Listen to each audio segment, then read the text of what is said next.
Welcome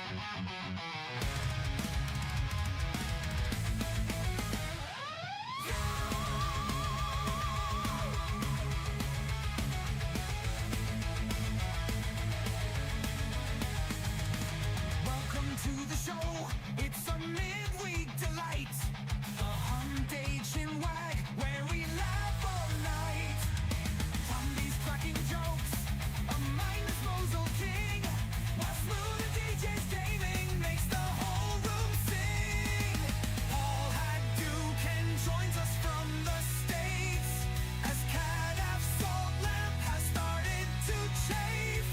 With Jack Tar lads olive oiled up fingers, Yarny swears, oh fuck shit ass. It's the Hump and Wag, we're having a ball. From TV to gaming, we're covering it all. A crew so wild, you'll never forget. With jokes so sharp, you'll break a sweat.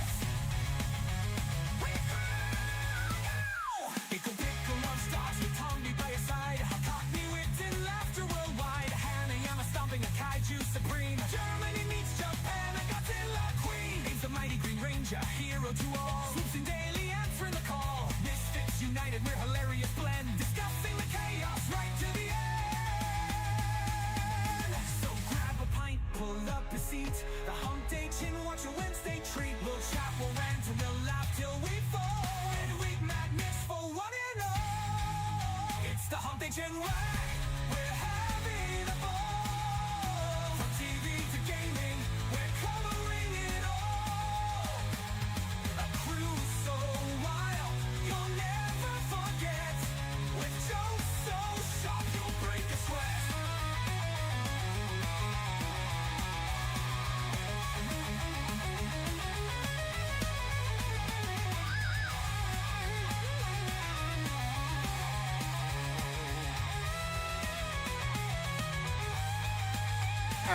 From Brits to Yanks and Germans too, this quirky crew's got laughs for you. We're breaking the news and breaking the mold. The Hump and Wanker's comedy gold.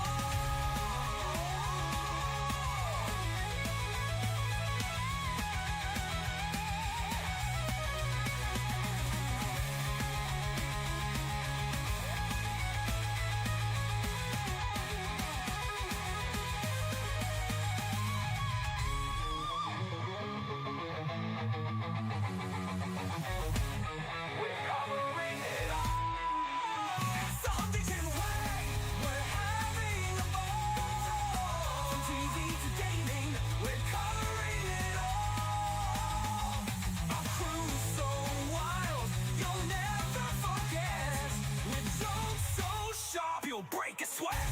From Brits to Yanks and Germans too. This quirky crew's got laughs for you. We're breaking the news and breaking the mold. The Hump and Wag is comedy gold.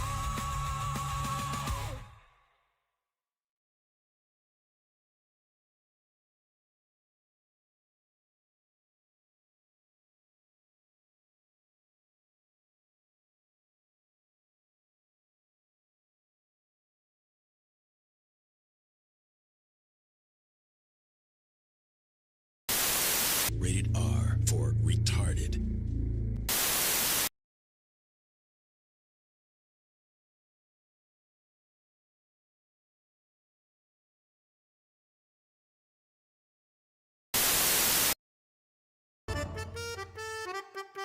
You can tell by his gear he has been in some wild dungeons. When the weirdest combination of clothing has the best stats. He somehow managed to pull off that outfit only on Disney Plus. He's definitely on Stranger Tides. You know in his head he is strutting down that street like Travolta. Impressive, he's able to walk at a rapid pace while still managing to barely move. And as he walking, he thinks to himself, just act normal, I think I'm succeeding, and no one sees that I'm high as fuck right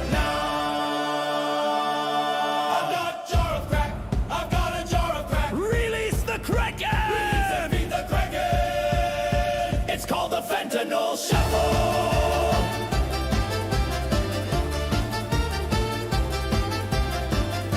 There is a certain level of drip that only crack can achieve. That's gotta be the best pirate I've ever seen. So it may seem. Alas, dear officer, you shall always remember the day. The day you almost sent Captain Crack Sparrow to rehab. Captain Crack Sparrow And the pipe of fate. Crack is whack, he's from Afghanistan. Johnny gets set it. A crack of all trades, so to speak. Rum, no crack, yes. Why is the rum always gone? Couldn't find the rum, so he needed an alternative. But the black pearl, no, the crack pearl, yes. On the search for the mighty crack pearl. Bro woke up and chose piracy. I'll fast travel to my ship, the fast travel. If he walked any slower, he'd be going backwards. He's on the mission. Captain Crack is looking for a crew. Coming straight from a ditty party. The after effects of leaving a ditty party. This dude is doing quests in real life. You can tell he's been to Tortuga Transpero. The compass pointing at the crack house. Dude's more twisted than snakes in a lawnmower. Bro's going places. Come on, legs, you can do it. There's a party going on and no one's invited.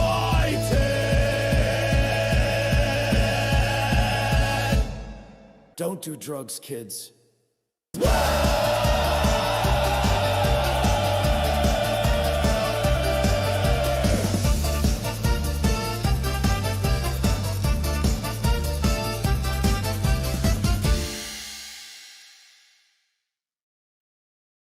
We're back again, episode number 66 of the Hump Day. Who can I hear like echo from? Is it me? I don't know, but you're really loud. You nearly burst my eardrums. You're not, mate. You're fine. I think it's just Tam because she's old and stuff. But, ladies, gents, good evening, good morning. Welcome to the Hump Day Chinwag, episode number 66. And we've got another good show. We're going to crack on straight away. As per normal, what can I hear? You're hearing an applause. Oh. You're hearing an applause. I tell you how. Production value, that's how. Hey! Gotcha. I was like, what the? It sounded like someone was pissing on the fucking cornflakes. Honestly, it was a bit weird at first. I was like, what the fuck? It's like water's running behind me or some shit. Please don't say that word. What's that? Pissing on the cornflakes. No, weird. Oh, Please don't say that. weird. Weird. Right, as per normal, guys, ladies, gents, we go around the room, see what we've been up to, and then we crack on with the special guests, and then we'll say hello to you fine folks. So, Destiny's Bears, how have you been?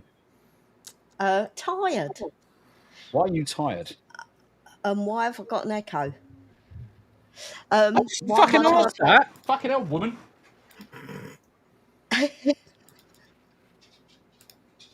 I've literally got an Where's he echo. gone? Oh, there he is. I'm just trying to sort out the wife. I didn't see you duck. I was looking at You didn't see me duck. You just disappeared like that. So I fucking hell. I'm fucking on a stool, but at the minute, I need to zoom in the wife's camera. Yeah, Karen, don't worry about him calling me old. He always does that to me. Oh, yeah. Yeah. I'm allowed to. But fucking oof, older. Don't call her old, say older. It's more respectful. Nah, she's old as fuck, mate. I'm old. So's Greg. Shut up! Hey, woman. So moved the kitty cats upstairs into their own rooms so that Yanni would have more space. And the kittens, once they start moving, add floor space that I could cover. And she went on strike. She stopped feeding them. So I've had to move them all back down, which means I'm still downstairs with them because she needs feeding in the night.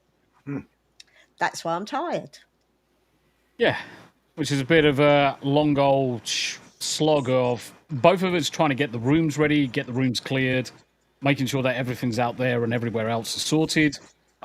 Me putting up the worktops and getting the worktops installed, getting the tumble dryer upstairs and all that good stuff. All for the cats, just to say, nah, fuck this shit. We're not eating because it's too bloody hot out there. Now, what I will say, the weather in the UK has been awfully bloody warm over the last couple of days. I mean, that room was, 32 degrees? So I can understand why the cats are, like, protesting over the temperature in there. And the biggest problem is we can't open up the windows because Yanni jumps out the window and then fucks off. I mean, she disappeared into, bless him, she disappeared into next door neighbour's garden and promptly took a shit in the middle of the fucking garden. And it's like, my good God, as they're looking outside the window, horrified at this cat who's come across from next door and just taken a big Mr. Whippy in the middle of their garden. I'm like, I'm so sorry. Can I come and clear it up? Jesus Christ. Mr. Whippy.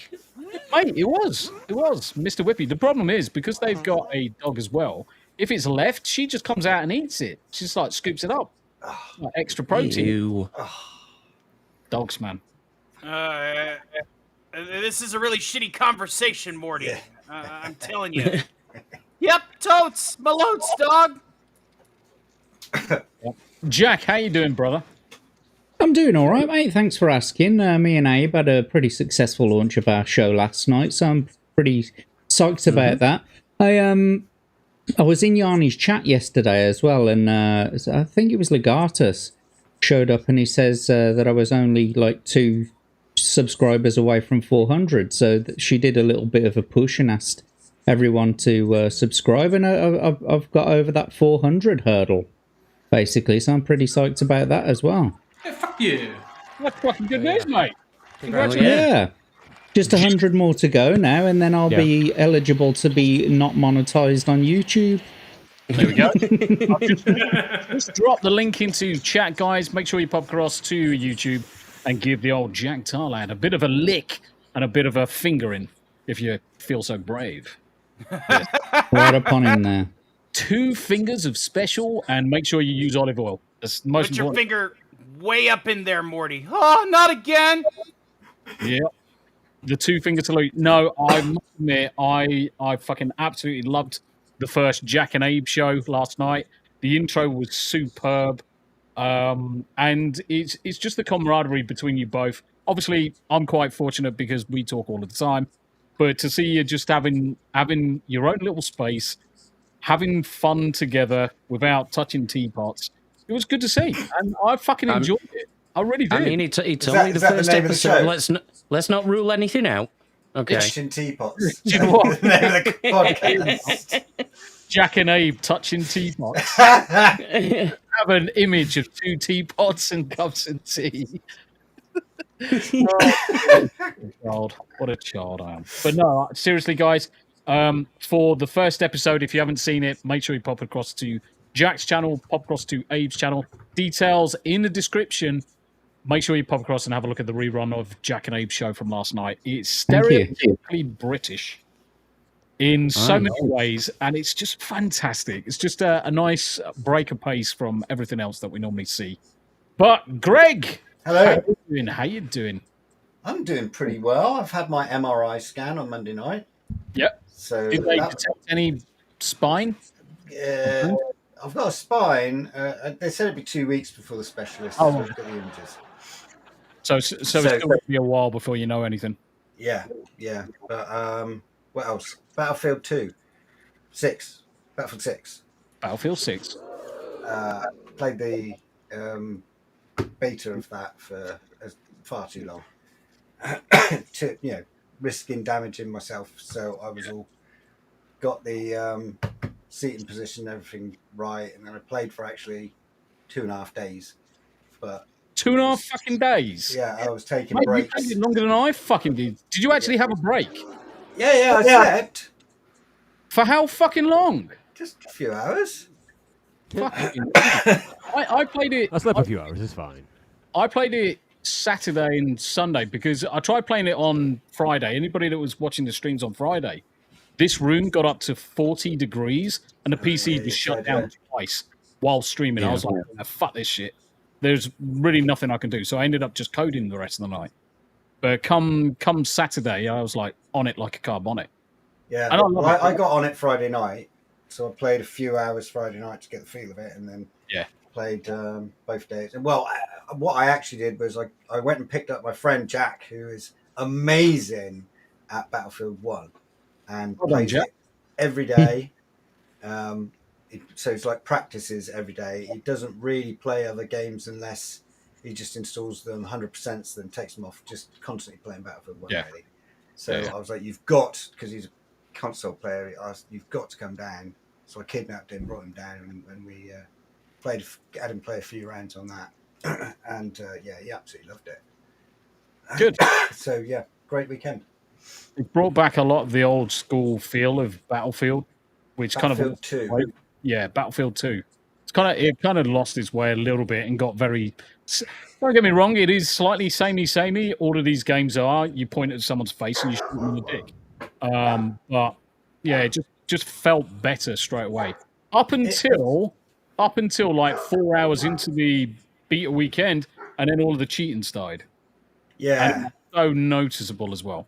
I didn't really notice it all the way through until it was pointed out in that last couple of rounds with those snipers that were off the map and we couldn't get to them. Yeah. But on the whole, I had no problems. The game ran brilliantly. I had great fun. Didn't really have any problems at all. So, I mean, I think I was chatting to Clissu about it, and we were talking about the snipers on the overpass, which you can get Cairo. And people were getting up on there and then using the parachute and jumping from building to building. Yeah. A lot of the buildings you can take down with demo charges and stuff, but you can't take down the overpass. So if they could just let that be destructible, then fuck them, they can go up there and we'll just blow it up. Yeah. No, it's good to see you though, mate. Yeah. Abe, how you doing? I'm still breathing, can't complain. Yeah, we had a nice little launch to mine and Jack's new show. That was some good old-fashioned fun. No, it's good. I'm glad about it. I am really, really glad about it. Because, I mean, the thing is that you were both clearly you were both excited about its delivery, and I'm just glad it came off as well as it did do. It was superb. Yeah. It was superb. Cheers. Yeah. Major Zap, how you doing, brother? I know we've only got you for a short time. How are you doing? I'm doing well. How are you? Thanks for asking. I'm doing real good. Yeah. Took a break for a while and took a month off and got a new job and just come back at it again and just having a great time. Just grinding content. Yesterday I did a 12-hour Schedule 1 stream. Today I did another 3. So just enjoying that game and all the new updates. Yeah. Completely programmed as well. It was unscheduled 12 hours as well. Was it a blink and you miss it kind of thing? Yeah, pretty much. Yeah, it actually kind of felt like that. I was like at the end of it, then I started getting tired at the end. I didn't get tired at all during the middle of it, which was insane. I was just having fun. And I was just seeing how far I could take that crap candle. How far it would fly. No, it's good to have you. I mean, the thing is that for everybody in the audience, obviously we've had Major Zap on a few times previously, but it's like I say to many of our special guests, it's pretty much an open invite. If people want to come on at any point in time, just come on, jump in and just have a chin wag. We've only got Major Zap for a short time. That's why I wanted to say hello to him first before we move on to Tony.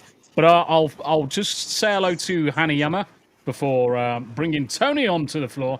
Hanayama, how you doing? How you doing? I'm doing good outside of it being fucking hot as piss for no reason. We got to 32 degrees outside currently, and tomorrow we get potentially up to 35, which is like, okay, thanks. Why? Like, nobody needs this. Like, go away. It's probably worthwhile we explaining to the to our American scene, as most of the people that watch this are American, what that is in freedom units. So 32 degrees Celsius is 90 degrees Fahrenheit. Yeah, and then tomorrow 35 would be like what, 98? 95. But bear in mind that's 95 in your house. That's not 95 outside. Well, oh no, it's 95 outside. In here it will be even warmer because this is like this house was built in 1902 and is a double brick-layered house. Once the heat gets inside, you're fucked. Yeah, you just can't get rid of it. We don't have aircon. That's why I've got. That's literally why I've got that there. I've got the portable aircon from upstairs sat on top of my solid oak work table, which I've got like 3 giant mouse mats on so it doesn't damage the bloody doodah. Just so I can keep the room cool. Yeah. Bloody unreal how warm it is. Yeah. Hello, by the way. Yeah. And so outside of melting for no apparent reason, I mean, it's the usual shitting on some people on Twitter, and we will get into one of those topics potentially. And outside of that, I've tried a new game, specifically a beta for a new game, which is a top-down roguelike Shape of Dreams, which is fairly well done. And once the game releases fully, like, please give that shit to me. And obviously, I've played the absolute fuck out of Warframe the entire week. Because we can now overmod weapons to the point of getting retard numbers like, here is a single-shot rifle with 226% critical chance. Yeah. Yes, please. Just give this to me and then let's have fun. People just gotta die. That's fine. Is when you find broken specs, broken weapons, and game mechanics that just turn you into a god mode, it just becomes one of two things. Either if you're on the receiving end of it, it's fucking painful. But if you're dealing with it or you're dealing the damage, it's just hilarious. Yeah, and specifically the thing with that gun is, and mind you, take this scenario into any game. Ignore the game that it's from. Take this into any game. You have a single-shot rifle that shoots a plasma round that will ricochet off of surfaces and off of enemies. Bounces in total 6 times. Each bounce detonates in a 6-meter radius with a 226% critical strike chance. And That's somehow really dangerous. This wait is a minute. legal. Wait a minute. Are you saying that plasma can bounce off walls? In Jeez, this, Rick, in this game, it can. crazy. That's I never seen plasma do that. Well, looks like I got a project at home, Morty. Yep, because this is alien technology from God knows what century, and yes, this round bounces off of surfaces and or enemies' faces, bounces up to 6 times, and each bounce explode in an 8-meter radius, and again, 226% critical strike chance for no reason. Sounds like flubber plasma. Mate, but it's like something. Yeah, but like, imagine you shoot that shit down a hallway. It's like, okay, straight up, everybody dies. Nice, I accept. Like, easy. Yeah, definitely. Right, thank you, Hairy Enema. Let's say hello to our special guest this evening. Not that Major Zap on special. He's special needs, but we've got Tony Stark. Ryan. How you doing, sir? Well, we got. I don't know where he is, but you got Rick and Morty right now. Yep, and we're like totally professional podcasters or whatever. Let's press a button. That's a pretty good button, but I kind of like this button, especially whenever I'm talking through Morty. It's called a save. See, we can impersonate each other. It's pretty neat, huh? Damn right. So, long story short, hi. We got a couple of character acts for you today. Maybe we may transform into that boring dude who has nothing to say because he's not as funny as we are. But I guess you'll just have to watch the whole stream and find out. By the way, we're having a sub drive. No pressure. Happy days. So if you're transforming into that boring dude, so you're transforming into Paul Hadouken. Paul Hadouken, who... Yeah, the funny thing is that a lot of people were probably thinking, who's Paul Hadouken? Only one of the standard members of this panel who hasn't actually turned up in how many weeks? 3 weeks? 4 weeks? I mean, does the fourth one count? Does the fourth one count where he showed up for the last half hour? I say that doesn't count. So it's Was it even that long? Oh, it was technically 31 minutes. Yeah. Nice. We'll say hello to the chat in a second, but obviously for Rick and Morty, thank you very much indeed for joining us. We're going to crack on go through the usual process, which is saying hello to the chat, seeing how we're all doing, tangential shit all the way through, and then we'll go on to our topics of the evening. And the reason why there's two Tombis is because Tombi is tizzled as shit, and it's not kind of like symmetrical down the line. I've got Tombi on this side, got Tombi on this side, and then that way I can have Tam in the middle, Jack and Greg, who normally have their cameras on. We've got special guests in the middle, down the way. Yeah, I'm dying here. Sorry. No, you're right. You crack on. Right. But yeah. I want to know why I get punished with two Tombis.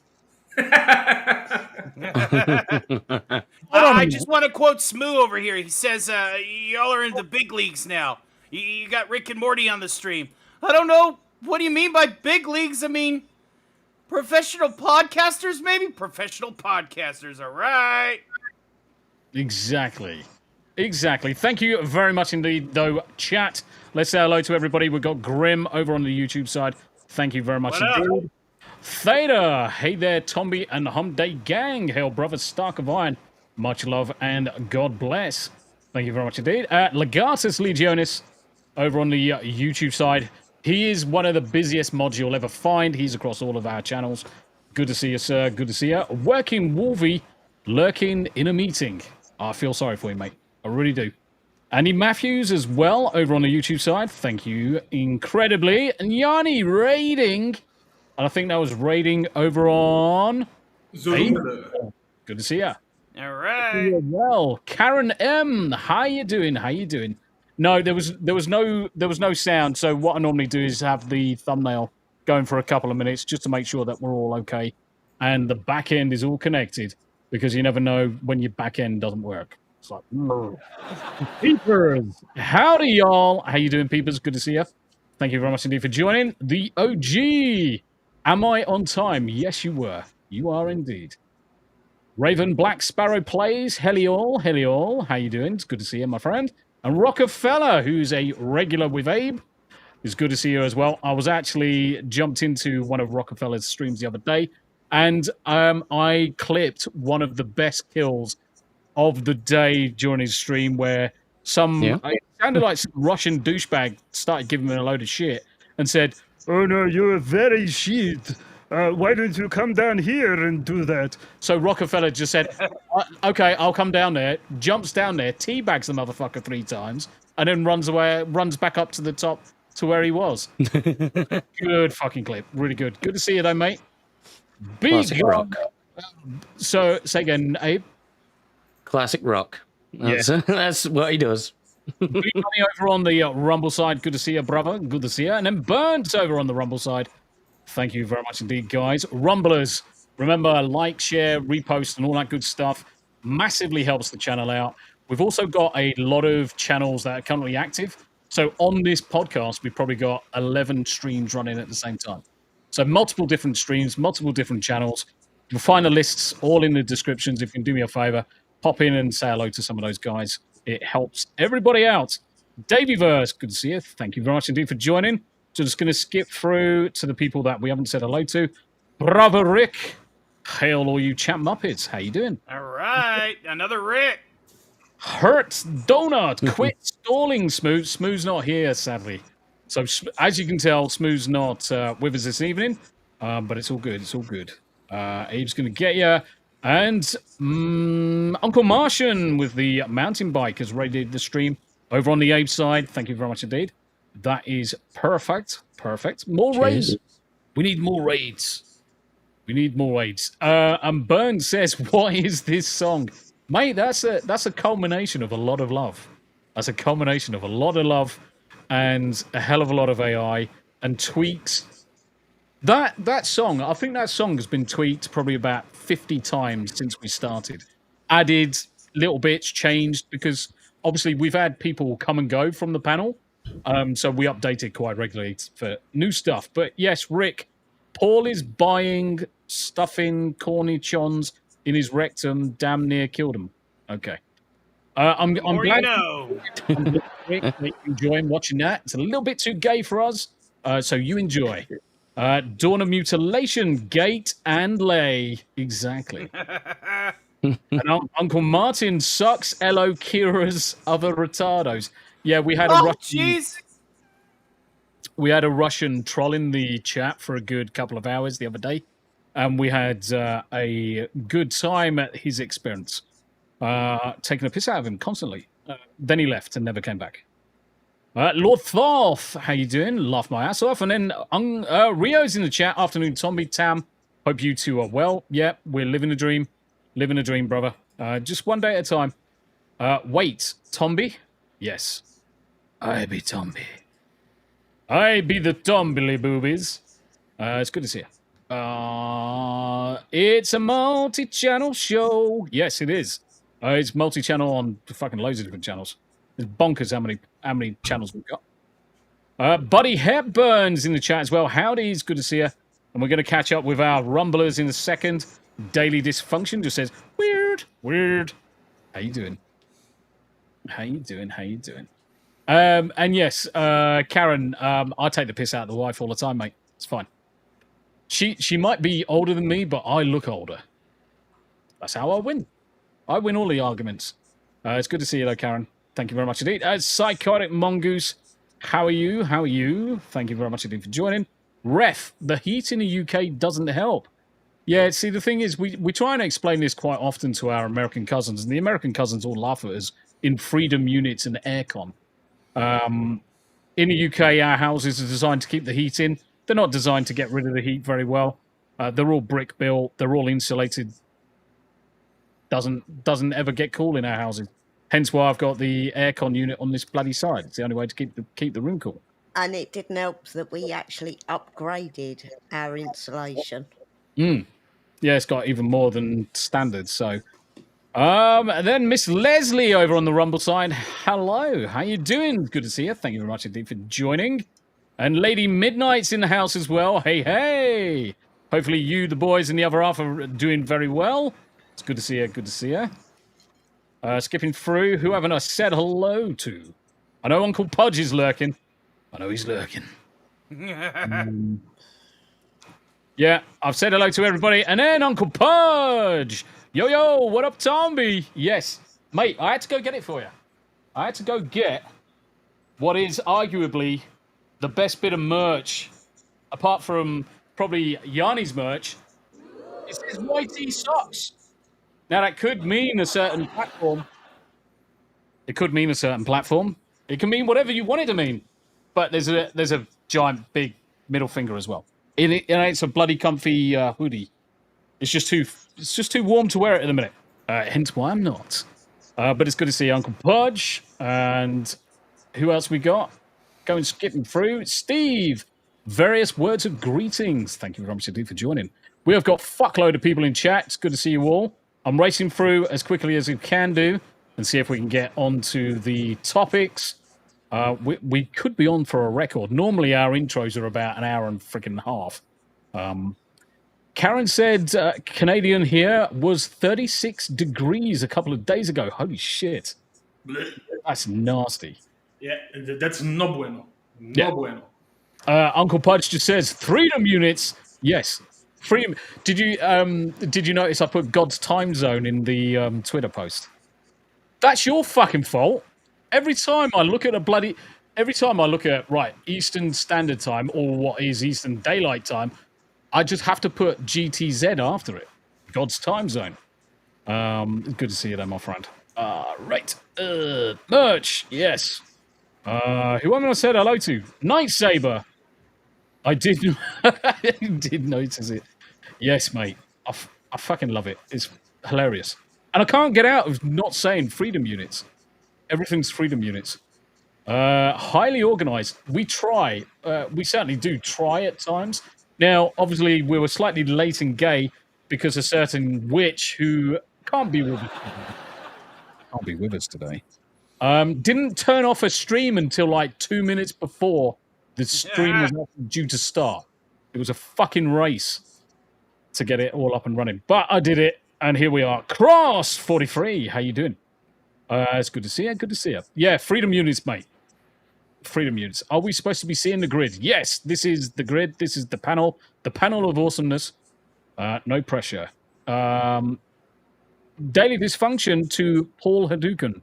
Go fuck yourself. Go fuck yourself. Exactly. I just want to give a shout out to Buddy Hepburn. He's a fellow Morty. Gotta have more Mortys out there. You do. The more bloody Mortys, the better. And I'm just going to drop in Scooby Pops. Give, send, go. Let's do it live. Give, send, go. I'm just going to drop it into the link, guys. So Scooby Pop's got a Give, Send, Go currently running. If you can forgive that massive coffee tomorrow and just have a smaller coffee or have no coffee at all, please consider dropping $5 across to the Give, Send, Go. Link is in the description. Link is in the chat. Go and stick a dib-dob and all that good stuff. Everything is gratefully received as always. And if you cannot afford it, don't be disheartened. Shares and prayers are always welcome. Shares and prayers are always welcome. I definitely want to give a shout out to Scoobs, the guy who's proverbially got his hand up our ass. Yeah, he kind of produces for that show or whatever. So you know, check her out. Get her to 500. Give her those watch hours. She's not far off. She's not far off, to be honest. Raven Black Sparrow says still here, lurking and driving. Yeah, you just drive safe, mate. Drive safe. Don't want any accidents today. Don't want any accidents today. Winter will be grand with that hoodie, mate. I cannot wait. I can't wait for the temperature to drop because one of the things that Tommy likes to do is just stay in shorts all year round and just put the hoodie on, and that's how I'm going to exist. Is going to be a YT socks and then a sexy pair of man shorts. Who haven't I said hello? I think we said hello to everybody. Skipping through. And then Jonathan Stevie. Hello, you fancy fuckers. How you doing? It's good to see you. Smu the DJ. I am excused due to work. Paul is just late and gay. Correct. Indeed. Correct. And that is it. We are caught up on the chat. Thank you very much indeed for hanging around with us while we say hello. Right. That is a record. 41 minutes and 32 seconds. The intro is done. We're going to start looking at our topics. Right. The topics. I've got to find them first. It's like, holy shit. Mate, like, I keep on flicking up different screens, and it's like, shit and death. When you've got this fucking setup, and there's like 4 screens, you put something on one screen, and you can never fucking find it. No matter how good I look, you can never fucking find it. Jeez, right. Did you say 4 screens? What are you driving, a mech? Yeah, what kind of Gundam is that? Damn. Mate, you'll be surprised. You'll be surprised. The technical real estate I've got available for sticking screens up, and yeah, 4 screens. This one's split up into 3. That one's the main screen. That's the Diddy screen that's got the chat on it, and that one's got all of the topics and whatever. But I want to first switch us through to have a look at this in the UK. So most people in the UK might be aware of the bullshit that's currently happening. Now, don't get me wrong, America, you've got your issues with illegal immigrants. UK has got it in fucking spades right now.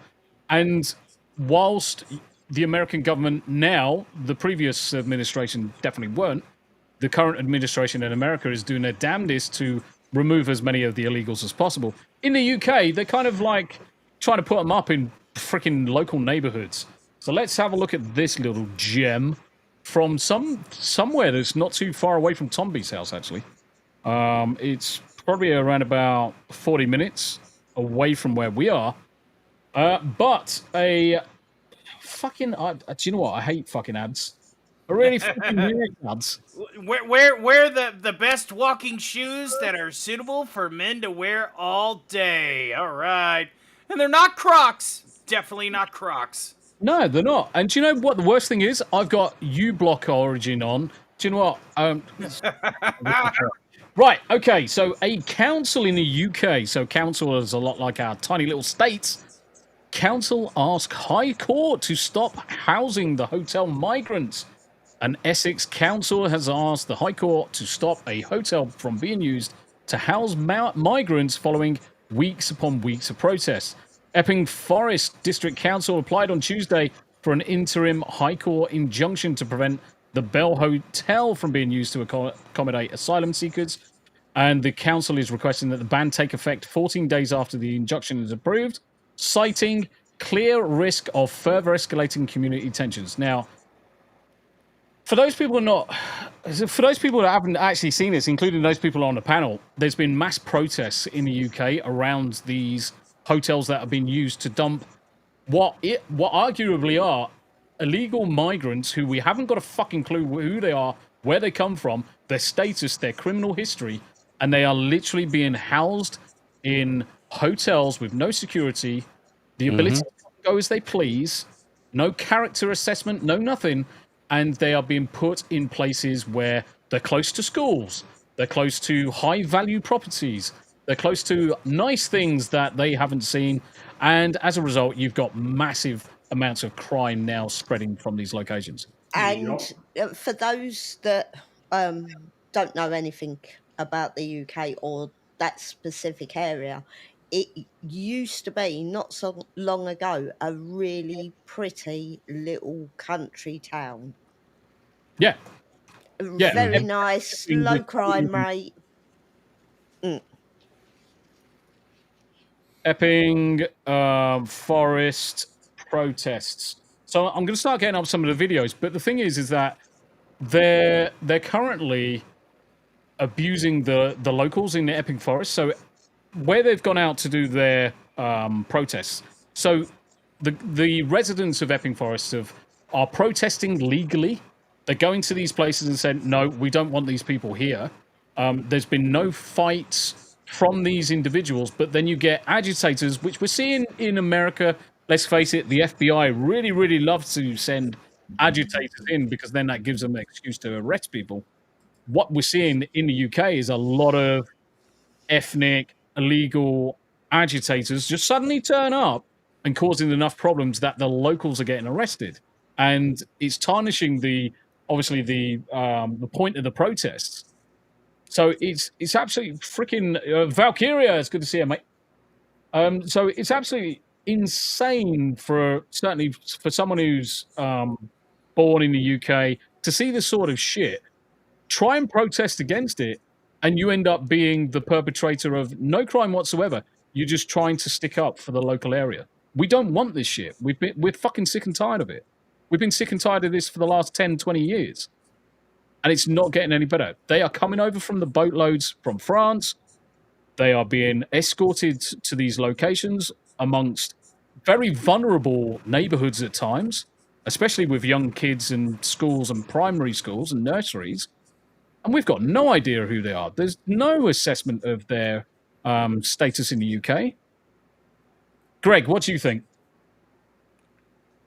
Is he back yet? Nope, Greg is still BRB. That's fine. Abe, what's your thoughts on this, mate?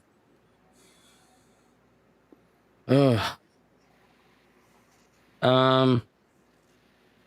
seen a few videos recently where people have actually gone into some of these hotels to see what it's actually like for the migrants. Shock horror, not a single woman, not a single child in sight. And they're just living it up. And this is one of the fundamental problems we've got, because let's face it, none of them are asylum seekers. They're all economic migrants, and yes, they're illegal migrants that are just coming here because it's cheers easy. They're going to get a load of money put in their pocket, and you look at some of the most recent examples. In this hotel, they're all hanging out the window, laughing at the protesters whilst holding things like brand new iPhones. Yep. Absolutely fucking shocking. All of which is just given to them.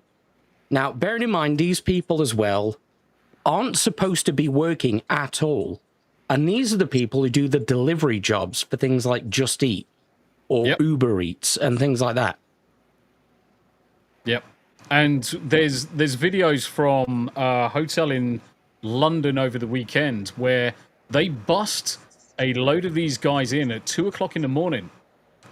Now, if you're bushing people into a hotel at 2 o'clock in the morning under the cover of darkness, you're doing something fucking wrong and shady, and you're trying to fucking hide it. Next day, what do we see? We see them all lined up with new mopeds, new mobile phones, all going off to do their delivery jobs. They're not allowed to fucking work. They're not allowed to be working, especially not during an asylum process. And especially not illegals. Fucking grips my shit. Yep. Melly K, hostile takeover happening in Canada as well. It's the one saving grace with all of this is that America are really starting to clamp down on it.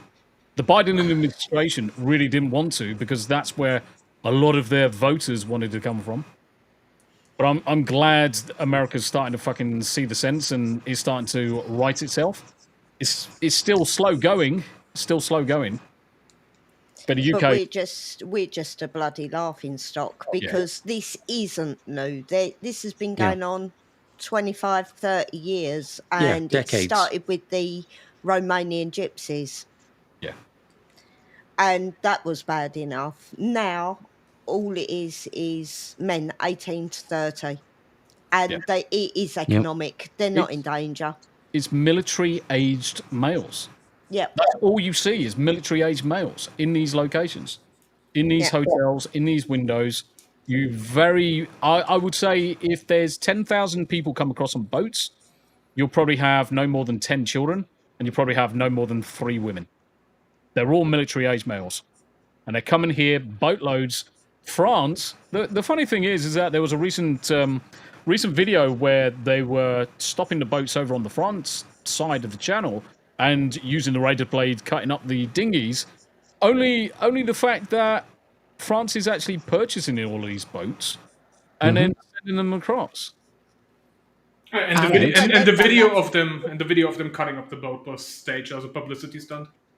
Yes, because I've seen other videos of them sticking the dinghies that were left on the beaches, putting them on lorries, and then ferrying them straight back to France. Yep. The French are doing nothing about it, and what happens now is this will create a negative feedback loop. We'll get more people coming here that we don't need and don't want. Our people will start leaving the country en masse, and then the government will turn around and say, well, now we need more people. And then they'll keep importing them. And it just goes round and round until Britain is nothing more than a third world country. I can't wait. No disrespect to anybody that wants to still live in the UK. I've had enough. I can't wait for 2 years, 3 years, 5 years, whenever we can get it done, to move out of the UK. Because the UK is no longer the country that I was brought up in. I don't recognise it anymore. I'm fucking sick and tired of it. Yep. Smu the DJ says queer Starmer's regime is fucking retarded. Yeah. And anybody that's paying attention to the UK politics right now, the Chancellor's just greenlit a tax raid on pensions. Yep. These are people that have paid into pots all their lives, and suddenly the government's taking money away from them. That's like saving up you're working all your life, you're paying into a private or a public pension, you're just about to come up for your retirement, and guess what? Because of the amount of migrants that we now have to pay for, and all these houses and the hotels we've got to pay for, now I'm going to take 20% of your pension value because we need to plug the hole for those guys. They need it more than you do. Even though you've worked all your life, even though you've been paying your bills, that doesn't fucking matter, guys. These guys, these asylum seekers, these illegals, they've got nothing. Please feel sorry for them and gleefully hand over 20% of your pensions. Get fucked. I'll do something for them. I'd gladly buy a plane ticket a day and send one fucker home a day. Yeah. I've got the problem is that the problem is you would then be labeled a bigot and a racist, and then you'll get arrested for even suggesting it. I don't care what anybody thinks. I'm not bigoted. I'm not racist. It's an absolute joke, but that's what's happening. I'm not bigoted or racist. I'm just sick of scumbags coming over here thinking they own our fucking country and we get treated like shit. Yeah. Yeah. Careful, Sam. You're not allowed to call them scumbags because the police will get all upset about it. You're not even allowed to call shoplifters scumbags nowadays. Yep. Lindsay, I can call them fucking assholes. All right then, rapist, abusive bastards. Much more factually correct. Lindsay, the cynical says, I'm a proud American and absolutely angry over what's happening in the UK, how the British people are being treated by those that are supposed to represent them. Vile is an understatement. And the problem is, I've said this before on the panel, the systematic removal of all of our rights in the UK to even protest properly has been very systematic, very deliberate. The choices that they're making and things that they're putting into legislation and law, half the time they're not even making people aware of it, and they're just shoehorning these things in place. Yeah. We need to get rid of the European freaking Court of Human Rights. We need to bin that shit. Yep. Fucking, this will make you laugh. My American brothers and sisters, listen to this shit. We can't deport a criminal from this country back to his home country because his child will not be able to have chicken nuggets in that country. Make that make sense. It's bollocks. It's fucking shit. Holy fuck. I swear, the drama, the reality. Oh my god, no chicken nuggies. I need to go back. I need to go back to the UK. Yep. You know what? I'm gonna go and steal that car stereo so we can buy your chicken nuggies. All right. And that's what's happening. Honestly, we couldn't deport someone over chicken nuggets. We couldn't deport someone else because of fucking some stupid rules. So Valkyria says, I'm just waiting for Sharia law to stop happening in the UK or start happening, as I'm sure it will. Yeah. There's areas, obviously, I will probably lean on Jack on this one, but there's areas of Birmingham, they're almost certainly trying to enforce Sharia law solely. Yeah. Fucking insane. Yeah. Uncle Marty says, well, chicken nuggies are greater than Law and Order, hence why we had Law and Order. Yes. Daly says, I'm totally serious. I have the tism. I've noticed patterns and researched it. Please leave while you can. Once they lock you down, you will not be able to leave. Yeah, that's also true. This is how evil our government has become. Like Tombi was mentioning before, right, with the pensioners. They're now facing the choice, and this is by the government's own desires, to either freeze pensioners to death so that they don't have to pay them anything, or tax them to death. Those are the choices our government are choosing between.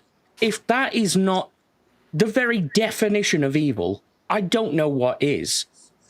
Even the whole migration issue aside, that is evil. And just to hammer that point as well. So when the Labour government came in, they supposedly had a 22 billion hole that they wanted to kind of like plug, blaming the last government. The quickest and dirtiest way was to take the winter fuel allowance, which allows older pensioners with limited funds to have heating for the whole of the winter, because it does get fucking cold here and they don't have a lot of money, and the energy prices for heating and gas have increased exponentially, and they still haven't fucking gone down. So this winter fuel allowance is basically a way for pensioners to make sure that they don't die. So they took that away from the pensioners because they know full well it's a win-win. One, they're saving from having to give them that money, but if the pensioners now kick the bucket, they don't have to pay them their pensions anymore. So it's win-win. And now they're going down the lines of taxing them more, and the second you tax them more, the pensioner's now going to try and decide, do I heat my home or do I eat dinner? And 9 times out of 10, they can't do either. Breaking character.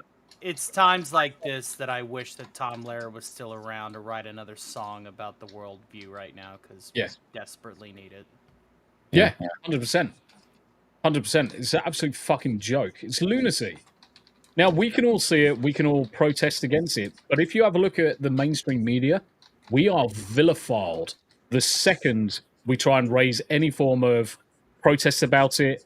You look at the current laws that have changed in the UK to deliberately target law-abiding citizens that are well within their rights to protest against something that's unjust. We are being vilified. We are being arrested. We are being hounded by the police at 2 o'clock, 3 o'clock in the morning. We're being made to take posts down because they make some blue-haired space whale fucking nervous or anxious. Yep. Blue-haired space whales, only in this dimension. Call now. Yeah, exactly. It's fucking absolute joke. Absolute joke. Anyway, I'm fucking enough with that. Top European gas prices, UK first. We're paying more for our energy than anybody. I think we're actually third in the world for our energy prices, which is a fucking joke, considering we've got the North Sea gas field, which is supposed to provide us with all of the energy that we need. Well, not only that as well, but the amount of offshore wind farms we've got, and we were promised for decades that that would be the saving grace of the entire energy industry. What happened to that? Oh, wait, that was all bullshit, wasn't it? Yeah, it is. We've got huge wind farms just down the road from us. Yeah. Obviously, because we're North Sea. So it's as windy as fuck. So best place to put them. Yeah, our prices are hell. Yeah, our prices are obscene. And in the UK, they've got, obviously you've got smart meters for topping up your electric and keeping an eye on it. But you've also got these people who are in Catch-22, which have got what's called a key meter, which you top up. You pay for your energy in advance. So yeah, imagine this situation where you've got this key meter on your wall, you're buying energy in advance so you're never in debt. Who pays the most for the fucking energy? The person who's always in credit or the person who's always in debt? Mm-hmm. Yeah. It's not the guys who are paying it for credit. They should have the cheapest price. I remember back in the 90s, I used to live in a place where you'd have to put physical coins in the meter to get any power.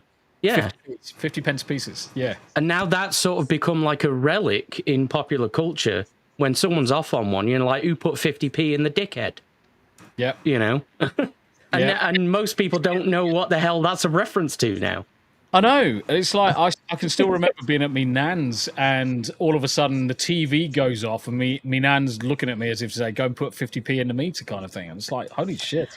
I'm old enough to remember that we used to put 10 pence pieces in our electric meter. Yeah. There you go, Aaron. Just proof that the wife is older than I am. But are you old enough, Tam, to remember a time when you had to put money in your TV? Yes, I had one. No. Yeah, I had one. But that was for a very specific thing called radio rentals. Yeah. It was for a different company, but yeah. But ultimately, radio rentals started that off, and it was kind of like a way of purchasing a TV on credit, and you used to put money on the side of your TV, and that's how the TV over time. Oh, yeah, I mean, I bought a sound system, DVD player, new TV and everything through it. It was a good way of saving. Was that TV by chance made by EA? Oh, wow. Pay to play all day. Pay to play. If I want to watch ESPN, you're gonna have to pay a couple of bucks for it, Morty. Oh, jeez. For fucking DLC television, be like, no, you need to pay to watch your TV. Like, I think the TV we used to, that you put money in, I think we actually got it from Dixon's. So Shadow Warden, yes, money in the TV. These things were Bakelite CRTs that literally had a slot on the side and a catch in the bottom, and the radio rentals guys or the Bright House guys would come around once a month and open it up and take the money out, and that would come off your bill for the TV. And you would end up paying probably 20% more for the TV than normal, but it was an affordable way for everybody to get a TV. Yeah. Got ours from Rumbelows. Rumbelows, holy crap. There's a name. Oh, do you know, I was actually thinking about Woolworths the other day. Yeah. Yeah. I miss Woolworths. Woolies. Oh, back in my day, I tell thee. Yeah, Dickens cider. All of these stores that were on our high streets that are no longer the case now. Fucking Yeah. Jesus. I Right, think Woolworths Getting is back the online, pick isn't and it? mix from Woolies. Yeah. Yeah. And half the time we'd just run through as school kids, just grab a handful and just run out. That's right. Speak for yourself.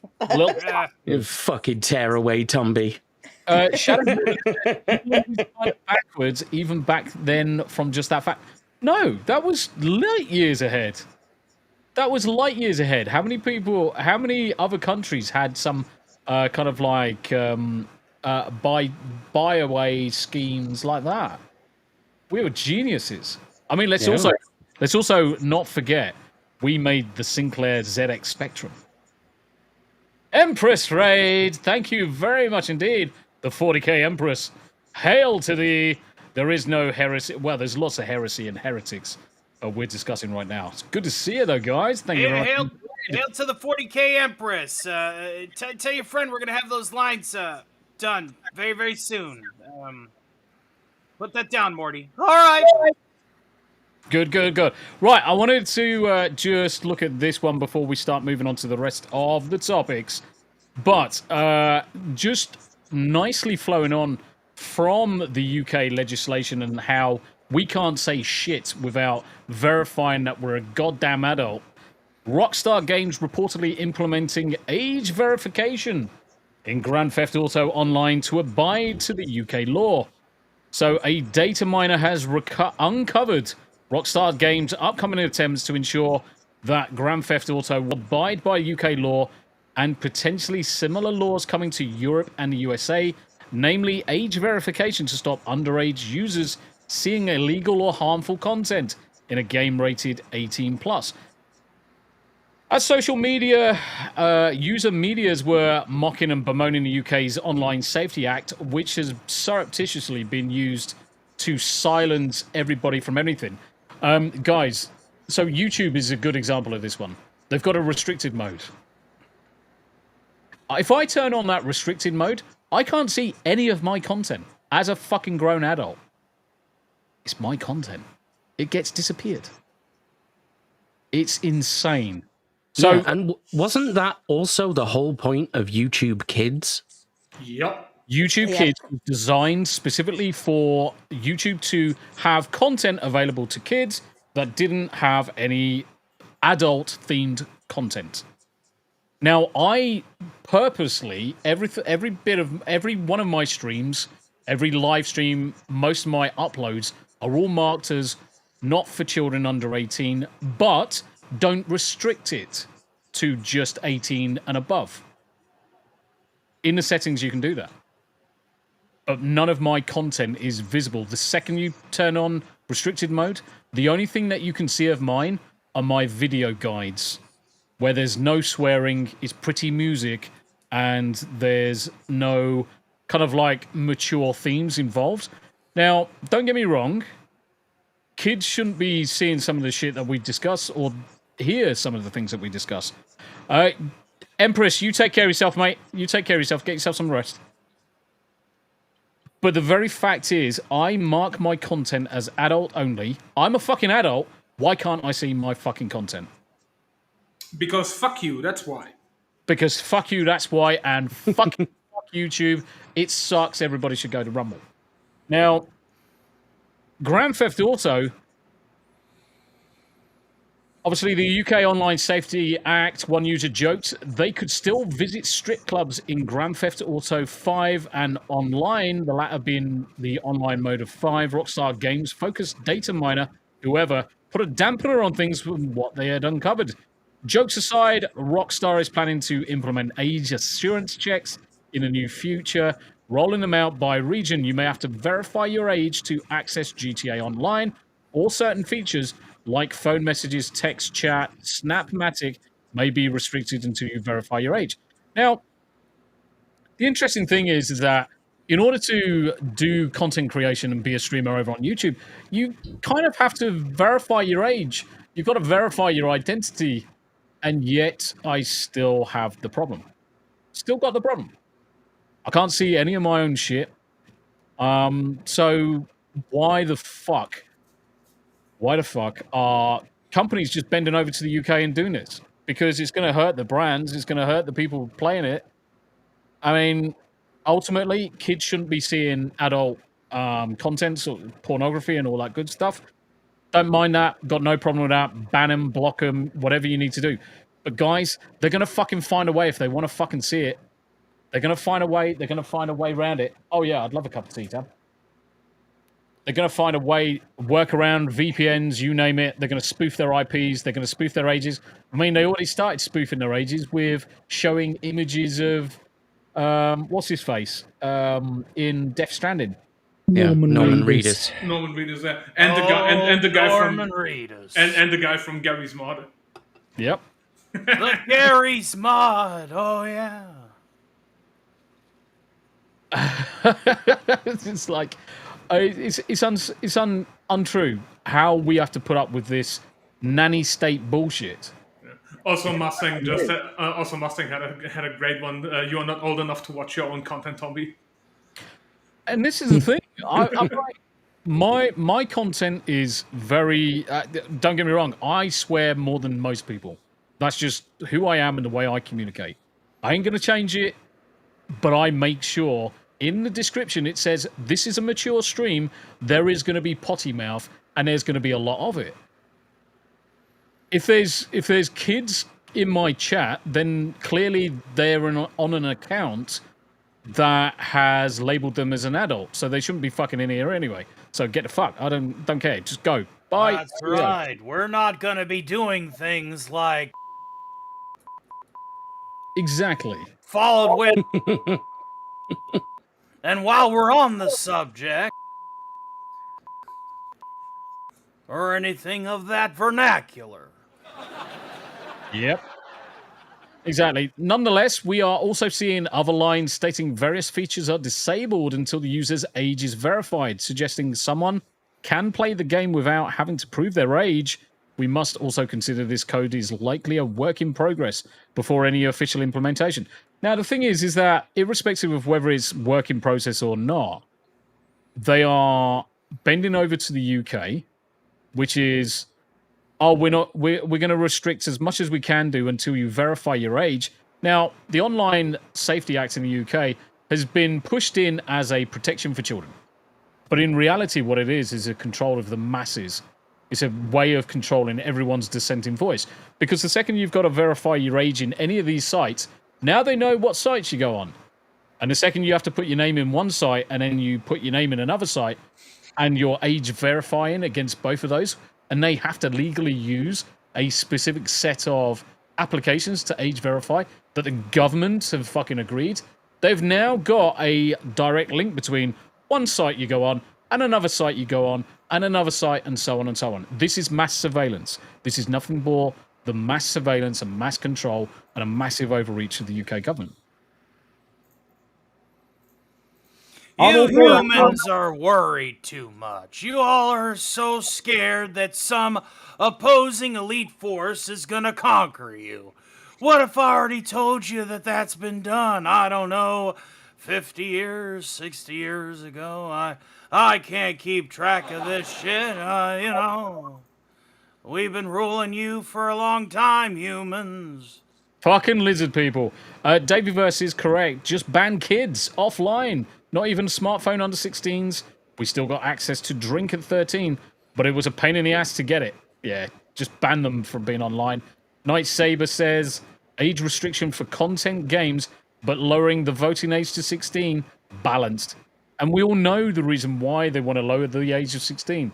The Labour government in the UK are losing their ground to all of the other parties in the same way the Democrats lost it to Republicans. So what do the Democrats, what do the Labour have in common? That they want to lower the age of voting because they think that the younger generation is going to be more favorable. And even worse, because of things like the Online Safety Act, if you're 16, you won't be able to find out any information about anyone who opposes the government.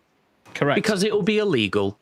It's actually illegal. Yeah. And this is the funny thing, because it's anything that you want to see in terms of kind of like corroborating the information. Oh, such and such a politician said this. You go online, you won't find any of that information.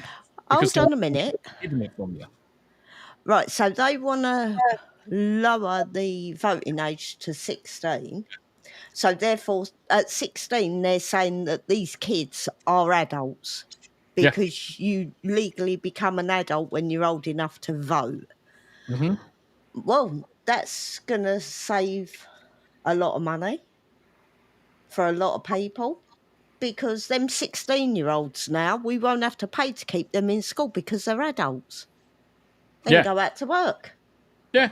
They can vote, they can go to work and pay their own bloody bills. Yeah, and they can get taxed as a result of it. Yeah. Yep. Well, there's another thing though, Tam. We've got this thing in the UK, a law in the UK where children have to stay in school or some kind of, like fucking apprenticeship until they're 18. So it's like, right, so you want to lower the voting age to 16. But these children are not allowed to leave school or some form of, accredited sort of education in work where it's like some kind of apprenticeship. And also, you're not allowing them to see any information about like the, both sides of the coin, basically. You're only allowing them to see the stuff that you want them to see, the stuff that favors you as the government, and no opposing themes. It's like they're rigging that's how they're rigging it. It's basically, here's your lowered voting age, but don't you dare look at anything that other than what will make you vote for us. Yeah. Yeah, but this is my point. They're either adults or they're not adults. Yeah. They can't make the fucking mind up. Yeah. They still get off the pot. Yeah. So if they're adults at 16, no more free education. From 16 to 19, actually. Yeah, I agree. If they want them to vote, they can get out to work. No more free education up until the age of 19. Well, if they're now adults legally at 16, then we don't need an Online Safety Act for anyone above the age of 16. Yeah, the government need to make their bloody minds up. They're either kids until they're 18, 19, or they're adults from 16. Yeah. Therefore, treat them like bloody adults. Young adult bollocks. Fucking sparkle vampires. Fuck off. Yeah, you know where my brain was going with it. But yeah, Rockstar bending over, taking it up the chuff, and is not surprising. We're going to see this come across the board, especially in the UK. Guys, whatever you can do, raise it with your local MPs if you can. But I think the UK's done. Yeah, it's cooked, man. Yeah. Well, it's literally cooking right now, according to the weather. Call that a segue, maybe. Exactly. Talking about segues, let's put this up. Valve fires back at MasterCard, denying rolling Steam adult content purge. Says credit card company pressured payment processors and they're acquiring banks. Look at that. Something for you, Rick and Morty. Oh, I'm Cryptosporidium right now, and I'm gonna tell you, little crypto standing to attention. So Valve has fired back at MasterCard's claim, featuring some dickhead fucking decisions to try and push the payment processes and their acquiring banks into shutting down being able to accept it for adult content. Again, comes down to adult content again. Communicated this with Valve and replied by outlining Steam's policy since 2018 of attempting to distribute games that are legal for distribution. Payment processors rejected this and specifically cited MasterCard's Rule 512.7 and the risk to the MasterCard brand, the spokesperson concludes. Which is bullshit. Yeah, even though they're accepting money for like a million different things, shady fucking businesses, but video games, that's the last straw. Video games. Oh, yeah. Take away the one thing that affects all of society, credit card companies. Even the Furon Empire isn't this evil. Mm-hmm. Yep, indeed, Crypto. At the time of removal, we were notified that certain games on Steam may violate rules and standards set forth by our payment processors and their related card networks and banks. As a result, we are retiring those games from being sold on the Steam store. Meanwhile, you can purchase a yearly subscription to shit like OnlyFans via Visa and MasterCard. Make it make sense. Well, I mean, we can make it make sense because video games are not going to net hardly anything in terms of the amount of revenue that OnlyFlams do. No, but they sit there and be like, yeah, but it's for brand protective purposes. It's like you can buy a year-long subscription to a online porn site. What are you talking about? Protecting your brand from dirty video games when you can legally online purchase porn via your dogshit system. You can buy the current Kanye fucking CD via your system. You can still buy fucking Diddy merch with your current system. Don't talk about brand protection, motherfucker. Who do you think we are? Fucking stupid?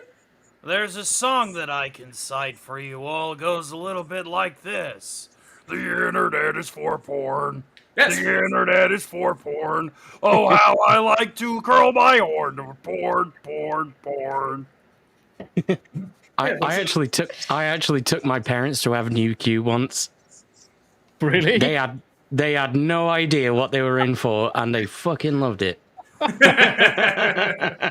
That's fucking crazy. But Hanayama, the hypocrisy is fucking clear. Yeah, of course. The hypocrisy is clear. They're fucking bullshit. But they want to target. I mean, the thing is, the way I look at this, they want to target the incel white dude gamers, not the empowered ladies of labia flapping their bits to the breeze on OnlyFans. Ham sandwich.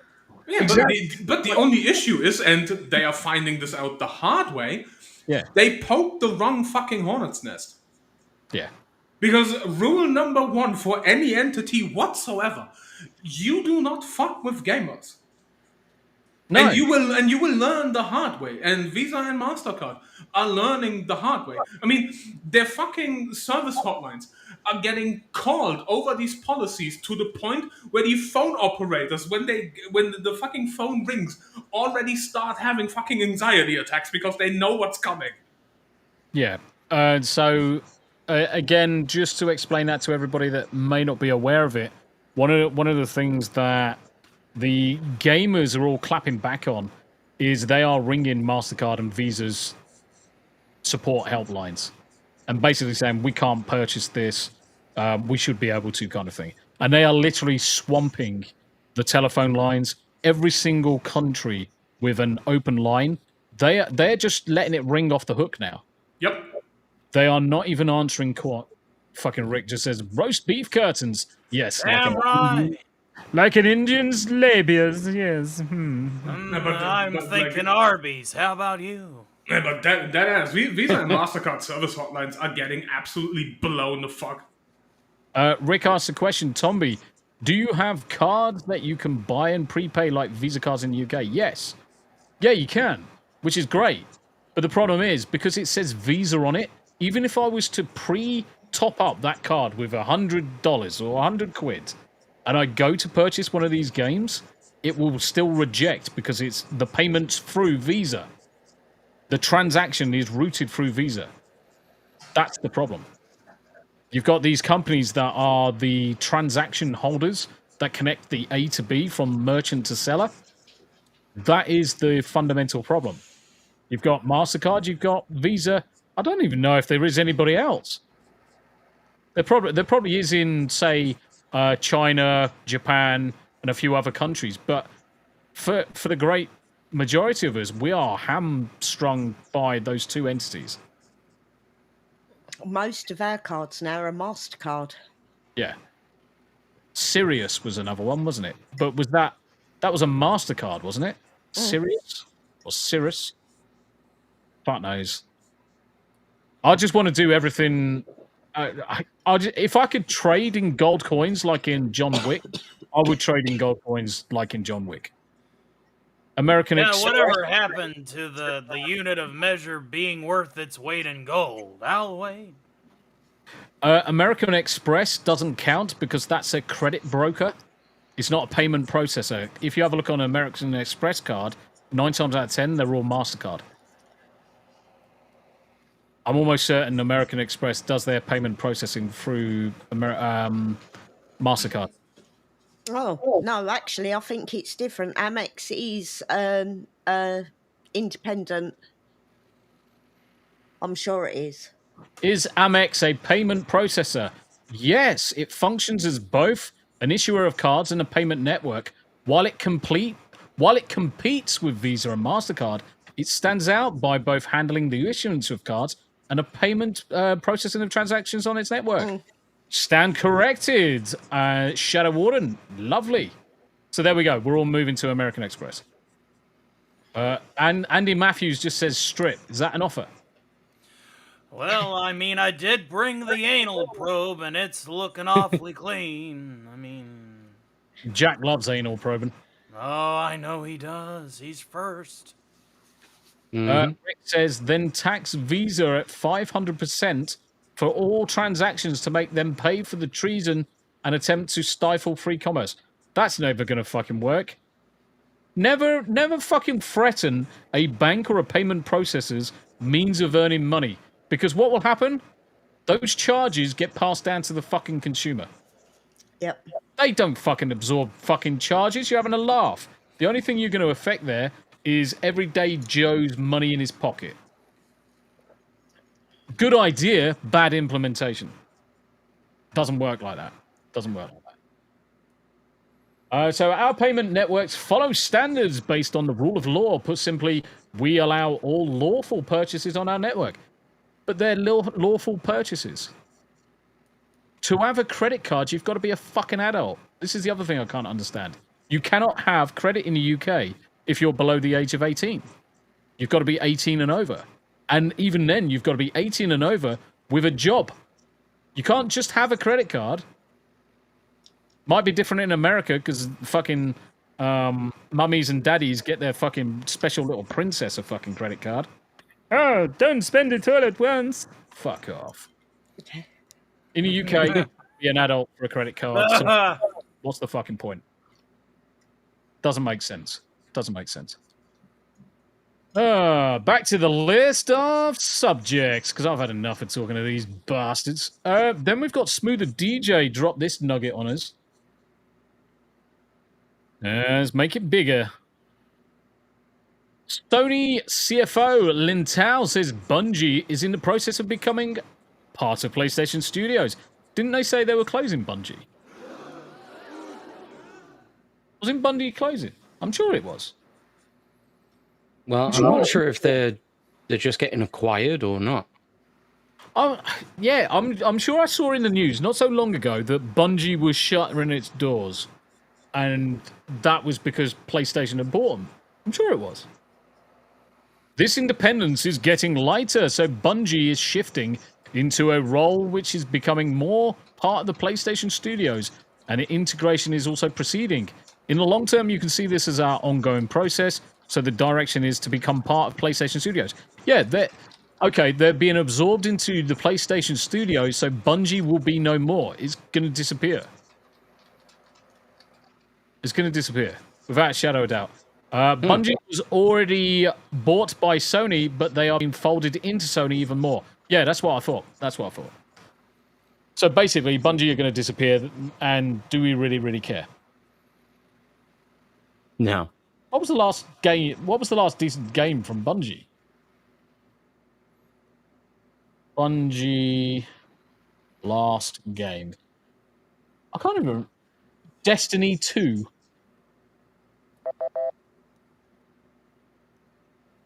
Beep, beep, beep. Beep, beep, beep, beep. Beep, beep, beep, beep. Have I frozen? Has everybody frozen?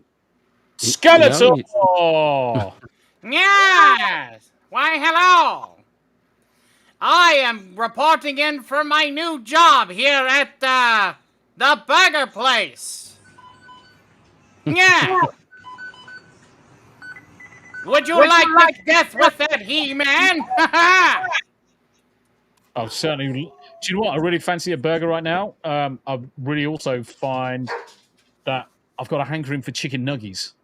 Can you do me chicken nuggies, Skeletor? Ah! Well, chicken nuggies are limited in your location since you're across the pond, yeah! No worries, Jack.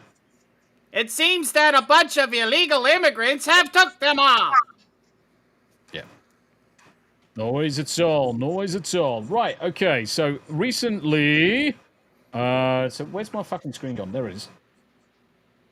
All for independence, but let's be real. Sony bought Bungie for $3.6 billion, and they have continually underperformed and mismanaged with toxic leadership. At this stage, I agree with Sony for the most part. They gave Bungie a chance at operating independently, and they blew it. It's just a logo, an old logo. I mean, this is the thing. I can't remember anything good coming from Bungie for quite a while. Now they're just being amalgamated or just being absorbed into the wider PlayStation studio. So, yeah, some of the people high up, some of the devs are all obviously out of the job very, very soon. But Bungie is no more. It's just going to be Sony PlayStation, Sony Studios, PlayStation Studios. Comics wife, hey Tombi and Tam and panel. Hope you're all well. We're living the dream. Bollocks. We're talking bollocks. Hey, Queenie. Galadon, I played the shit out of Bungie's Myth and Myth 2. You're talking, you have to go back a while to find those games. I mean, when was Myth 2? 2015? Myth 2. Bungie. Something like that, yeah. When was it? Oh, fuck me. It's even older. Myth 2 Soul Blighter is a 1998 real-time tactics video game developed by Bungie, published by Bungie, and more Bungie, and ported to Linux by Loki Entertainment. 1998. I thought it was in the fucking 2010s. Holy shit. I feel fucking old now. I feel old as hell. I remember playing... DJ says, I remember when Bungie released Oni, and Rockstar Games published that one PS2 era. Yeah. PS2. Galadon, lol, it had online PvP multiplayer, was awesome. Yeah. Mate, there's so many good games, and let's face it, anything in the last 15 years from some of these companies just haven't been worth the fucking paper they've been printed on. It's all a big puddle of shit. Sergeant Giratina's joined us as well. Thank you very much indeed. How you doing? Hello, Sergeant. I am Sergeant. How you doing? Right, okay. Greg's clearly not back, but I'm going to put up Greg's content. Everyone's just escaped. Everyone's just fallen by the wayside. I think they're scared of the fact that the evil overlord Skeletor has left Snake Mountain for 9 to 5. It wouldn't surprise me, Skeletor. It wouldn't surprise me. They're as gay as He-Man is now. Let's face it. Yeah. He-Man, you hear that? Quit hanging out with Beast-Man over there at the Blue Oyster. I see what you two are doing. King's Advisor, you know I think this stream was more exciting last week, but what could be the reason? I wonder. No, this stream's fucking amazing. I don't know what you're talking about. How you doing, Kings? Good to see you. Good to see you. And yes, Kings was on here last week. You know, so the government issue responds to the petition calling for a general election as the election petition passes 700,000 signatures. And yet again, Queer Starmer basically says to the UK public, we see that you have made a petition, but fuck you. And that was it, basically. Own Portal asked people to sign if they feel they would agree with the statement. We want an immediate general election to be held. We think the majority need and want change.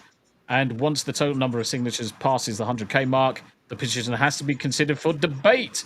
As things stand, the petition sits at 702,000, with a reply from the government posted underneath on the page.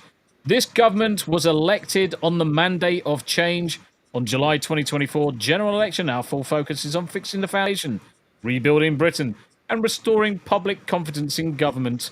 The Prime Minister can call a general election at any time.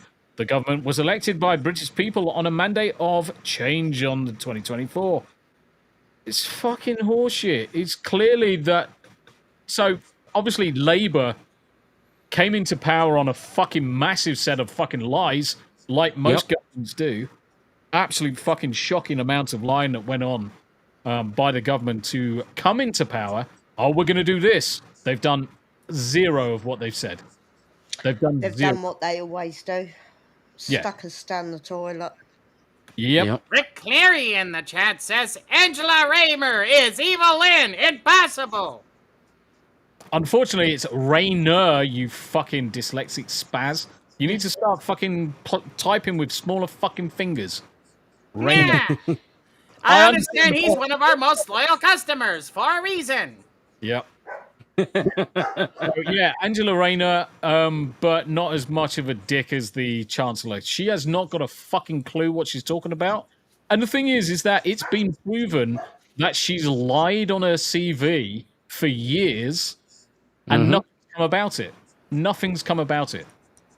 She's still in the job because Queer Starmer keeps on turning around and saying, I've got full faith in her.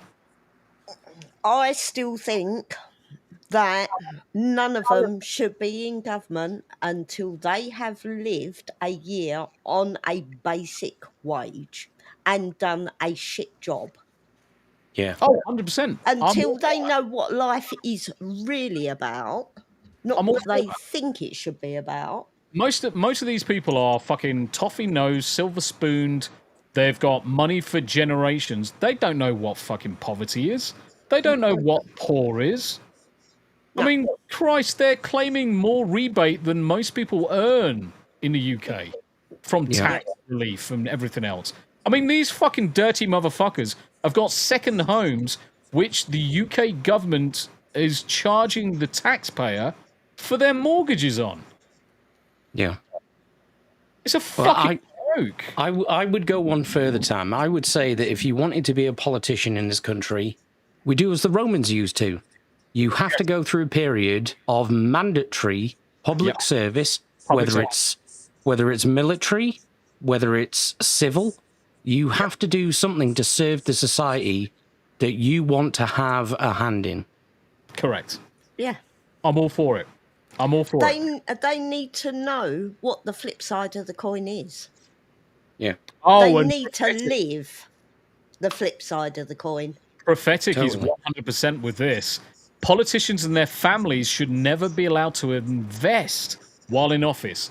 Fucking Nancy Pelosi, the fucking stock market sniper, always seems to make multi-million-dollar deals, and then all of a sudden is like buying stocks and shares in random companies. A few days later, you find out government contract awarded. Yep. Yeah, weird. Fucking Nancy Pelosi, mate. Yeah. So Spaniel's ears tits. Yeah. So by the way, PC decided it would be a great idea to just perform a Windows update. It's like, yeah, of course. Even though I have automatic updates turned off. You didn't miss much. We were just talking about the fact that politicians in the UK are all arseholes. And let's be real, that's politicians on both sides. Almost, I would say 80%, maybe even 90% of both sides of the aisle, all of the politicians are arseholes. Now, there are a few politicians in the UK that I will take my hat off to, and most of them are ex-armed forces. Yep. They've all done time. They've all done time in the armed forces, and they stick up for what we, as people who've been in the armed forces, all stick up for. Just the little guy. That was our whole fucking mandate. And now you've got this situation where people like fucking Angela Rayner, who can't fucking speak properly without fucking blowing bubbles out of her ass. And I can't even remember what the fucking silly fucking horse-faced bitch's name, who's Chancellor. Oh, Rachel from accounts. Oh yeah, Rachel from accounts. That's it. Rachel Reeves. They shouldn't be in the fucking job. They haven't got a fucking clue what they're talking about. Are we talking about Frau Kumbak? We're talking about people who are worse. I mean, Evil Lynn. I would sooner have Evil Lynn in the fucking Chancellor as the Chancellor than the fucking bint that we've got currently. How you doing, Grace? Good to see you, mate. Good to see you. At this point, I'd quite happily accept Skeletor as the ruler of the land, because at least, you know, he might actually do something useful. I am a trustworthy evil. You know my agenda. Right, we've talked too much polybollocks, so we're going to at this rate, we can just elect fucking Mumbo. Yes, I'm waiting for comedic hooks, and all we're talking about is depressive shit. Yeah. Not enough the UK news. It fucking sucks major donkey cock. It does. Let's go on to Hanayama. Explain this fucking nugget to us. Because this is fucking disgusting. I have no idea what the fuck this is. I just saw this and I'm like, okay, this has to be America. And then I looked, and it is America. So yeah, they released a smoothie that is Heinz tomato ketchup flavored. Disgusting! Because reasons. That's not real, though, is it? No, it's real. Yeah, it's real. I looked it up. I looked at the menu. Yeah, it's real. It's a thing. It can't be real. Well, how the fuck does it... I mean... Look at some of the response images. Exactly. It's like you're looking at it. I'm sorry. I'm just gonna fucking. It's disgusting. It's like what the. Yeah, I don't give a fuck about that.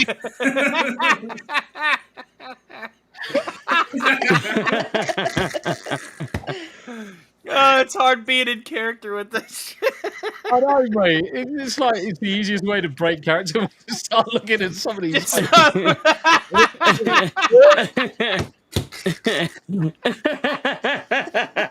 I'm a professional, you bubble-headed boobies! Fucking English mustard smoothie or get out. Jesus, that's gonna fucking wreck your ass hard as it comes through. Oh, fucking hell, where's it? Holy shit. Guy's gonna fucking explode. Oh.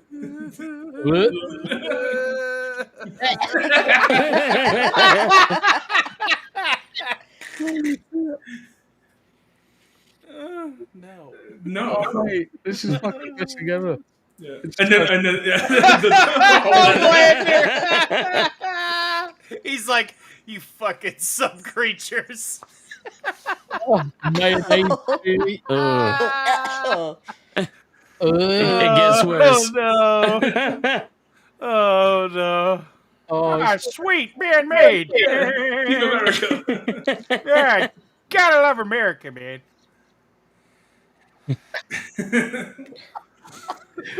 I mean, somewhere in the replies, I know there is the brother. Michelob Ultra Tuscan Orange Grapefruit. Oh dear. Yeah. So needless to say, flooded again. I don't think I'm fucking drinking that shit. Holy shit! Which way is that fucking kid looking?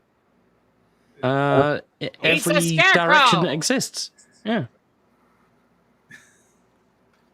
But why? Exactly. Why? Smu the DJ has a new level of evil. Have Pedro Pascal Oh, fuck off. You've ruined the day now. Mate, I am fucking disgusted and horrified at the fucking shit that comes out of America sometimes. Yeah. Holy shit.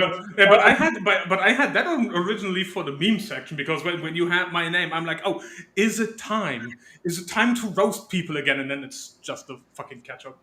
It's just a disgusting shit. I thought, given that some of the topics we were talking about, it would be nice to sprinkle something in there to sort of add a little bit of levity. The link. Is that your definition of a palate cleanser? We're looking for managers. The man, the myth, the legend has joined the chat. How you doing, brother? We're just disgusted. We were literally just disgusted at the fact of a tomato ketchup flavored smoothie. I could eat. Right, Shorty. How you doing? How you doing? It's good to see you. Good to see you. Right. Yeah, but that one was just like, okay, but why though? Hanayama. Yeah. Shit. Oh yeah. Okay, so it's time again. It's time. Get your popcorn out. It's time again. You carry on talking. I'm going for a wee. You're all right. Yeah. And that's good because Ape has producer rights. So we do not need the article for me to talk about. Put the dickheads on screen that I so eloquently put together in the little screenshot. Let's name them and shame them for being fucking idiots. Shun them! Yeah, immediately. Let's just fucking shit on them while we're at it. Why not? Because apparently it's time for a little history lesson. Apparently people didn't listen, or people have really short time memory like a fucking goldfish, and have learned nothing from season 1. Because we are doing this again. People are retarded fucking again. So, if you can, Abe, throw the first image that I sent you on screen. What have you sent it via Discord? Yeah, sent both to you yesterday. Okay, let me just have a check. For the topic. Should be the 2 newest images, and we need the first one first, obviously. Because again, people have learned fucking nothing, and yeah, I'm just like, okay, you're just all making clowns out of yourselves. And I'm not above shitting on clowns. Like, absolutely not. Specifically because one of our favorites is back at it again, because why else not that shitty fucking grifter? Who did you send it to? Oh, Abe has them, he just didn't prepare them. No, Good job, Abe! I'm scrolling through now, and I'm not seeing... Discord, private message, you and me, the 2 current images. Send it. Oh, right, okay. No, Abe has them. He just didn't prepare them. Even though I told him... Prepare your bells, minions! Even though I told him yesterday, it's for the topic. You're right, Wade. How you doing? And you even confirmed you saw them because you emojied them. Yeah. Hold on. Let me just... And yes, Adam Gray, I am Skeletor, manager Roll of this your up there. local McDonald's. Yeah, Right, so, here it comes. Yeah, so let's get the first one first. Tits! Yeah, so, we have here, because obviously people are retarded again, so we have Endymion again, we have Grums again, we have, which is currently hard to see because of the gifts and gold link, but we have, on Twitter, we have Sierra Whiskey again, we even have Disparu again, which kind of sad that we even have Disparu in this again. Because everybody immediately was like, oh, look, Netflix doing a Netflix again. Because nobody learned from season 1 because everybody is clinically retarded. So, what the fuck is happening? What is this about? In August 2023, we got the Netflix live-action season 1 to the series One Piece, made by Ichiro Oda, very, very popular series, the most sold manga series in the entire world, with over 500 million units sold. So that's not a small little notch. And during season 1, people were already complaining that, oh, but that character is not really that dark. Oh, that character shouldn't be this dark, blah, blah, blah. What they don't understood, and we went over this in season 1 at great lengths, Ichiro Oda, the author of the show, has creative control in his contract with Netflix, meaning no casting decision gets made without this man's approval. No script gets fucking sent off to be worked on without his approval.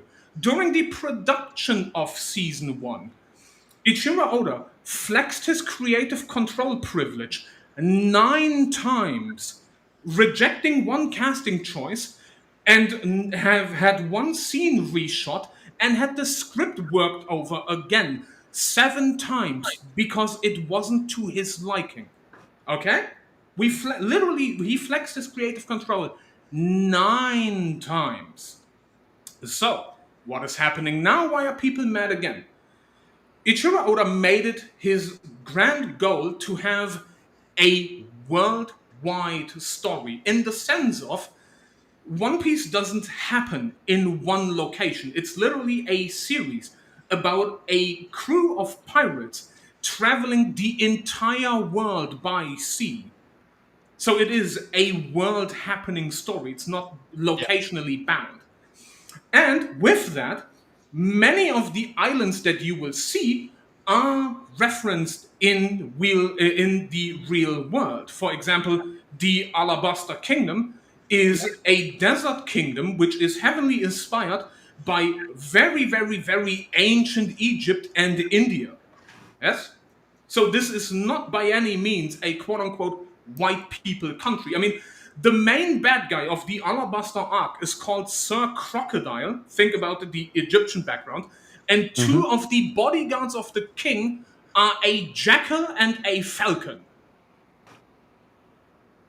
It's not hard to pinpoint certain things here. Because if you know anything about the Egyptian gods, you have Sobek, Ra, and Anubis. A jackal, a falcon, and a fucking crocodile.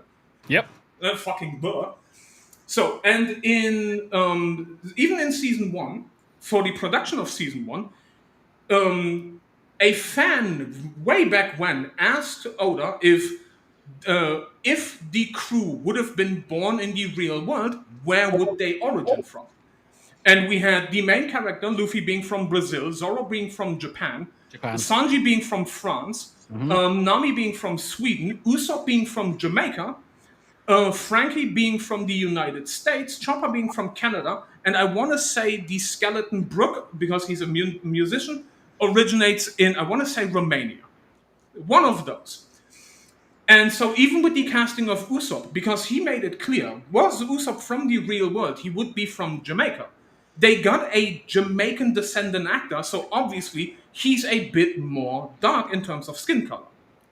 But he made it his goal to be world accurate because it's a worldwide show.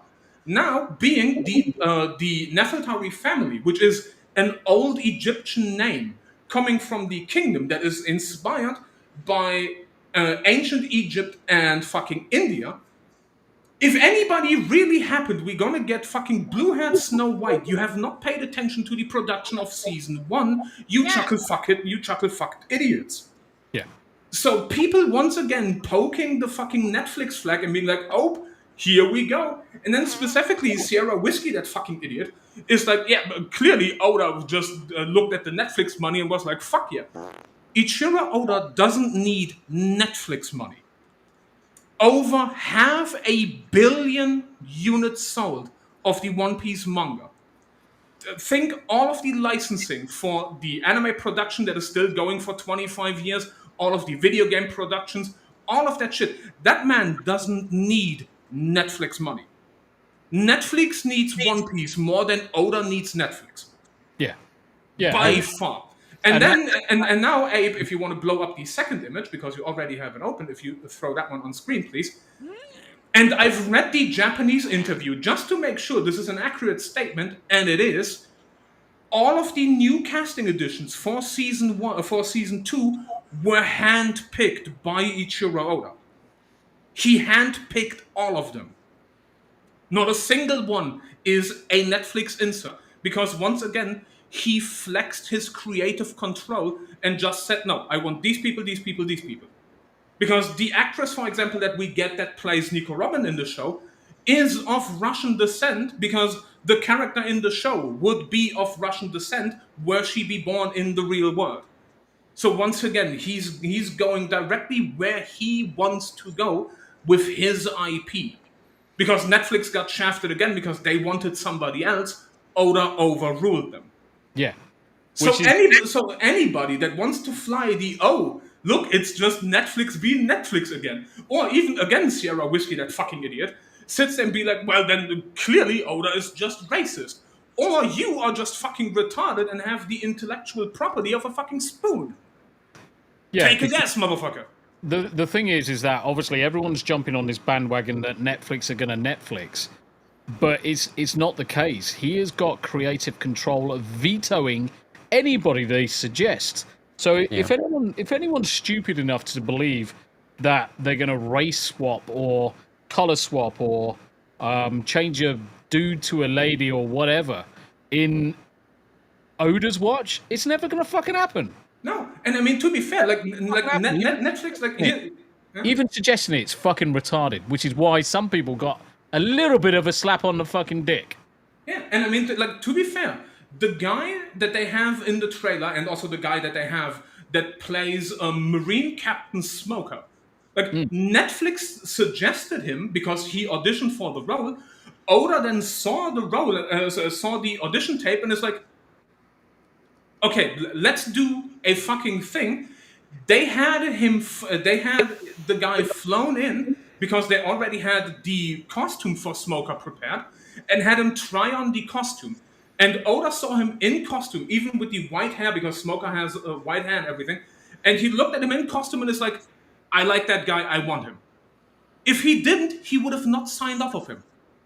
It's that easy, because Ichiro Oda has creative control over the entire project and will fucking stifle Netflix to the T. Just like he did in season 1. Like, in season 1, we have a conversation between Zoro and his then childhood friend and partner in the dojo where they train kendo with Kuina.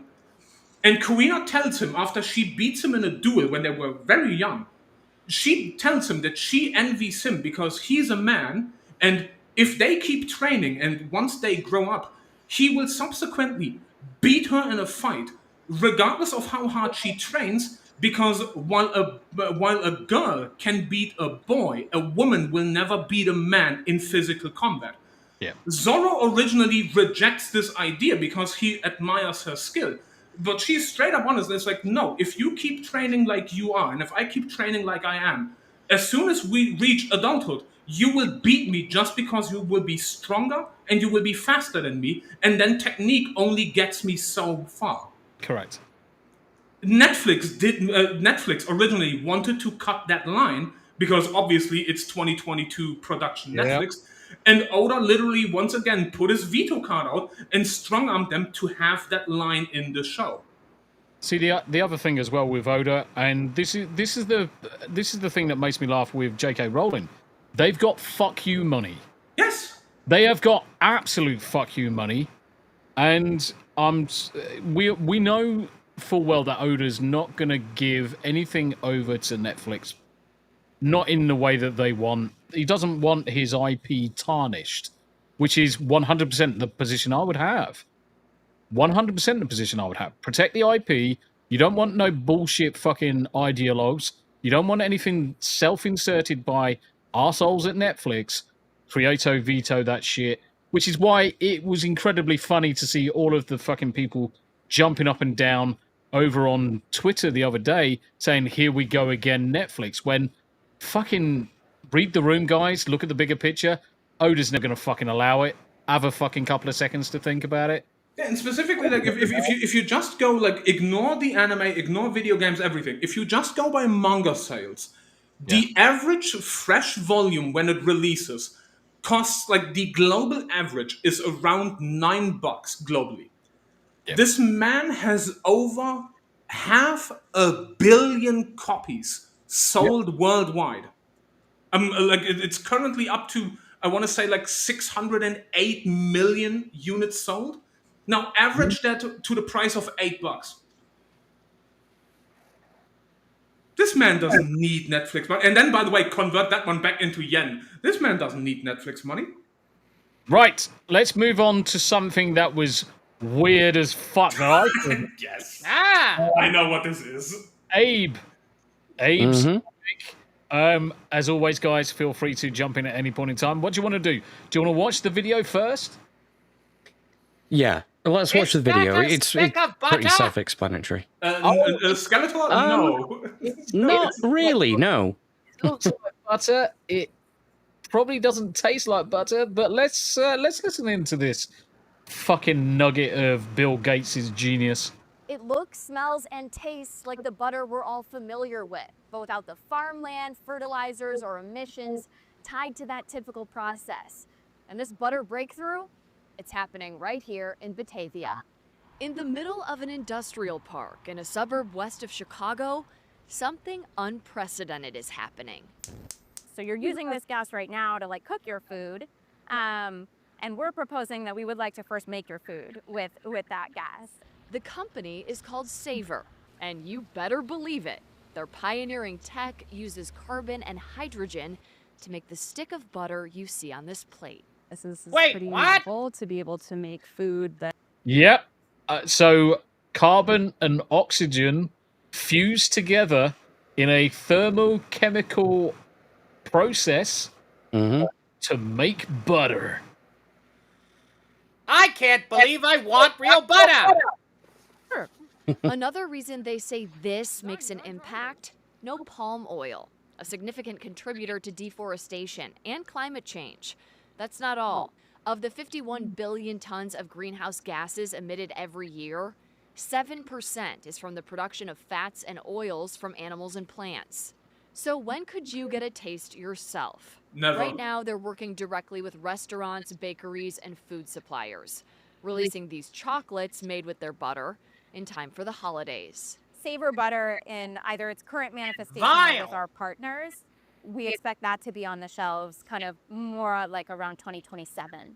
Their teams here in Batavia, Illinois, and their home lab base in San Jose, California, backed by Bill Gates, who wrote in his blog, quote, "The idea of switching to lab-made fats and oils may seem strange at first, but their potential to significantly reduce our carbon footprint is immense. Shut up, nerd. Believing butter can make a difference." This is really about how we feed our species and heal our planet. I can't wait to try this on some Soylent Green. The second she said, "Oh, this is how we..." Hold on, I need to put on the arsehole voice. This is how we heal our planet. Ho, ho, ho.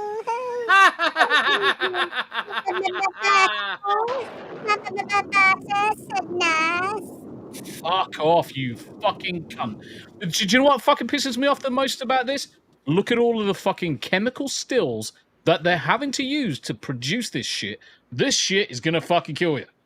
Yep. And the funny shit is, they sit there and be like, "Oh no, it's 7% of fucking emissions. Yeah, and 51% is out of China. Fuck you, eat a dick." Yeah, and the other, you know what the other funny thing is with this whole advert, you actually see the butter for about what, say 20 seconds in like a 4-minute advert or a 4-minute fucking section. You get to see this butter for like 20 seconds.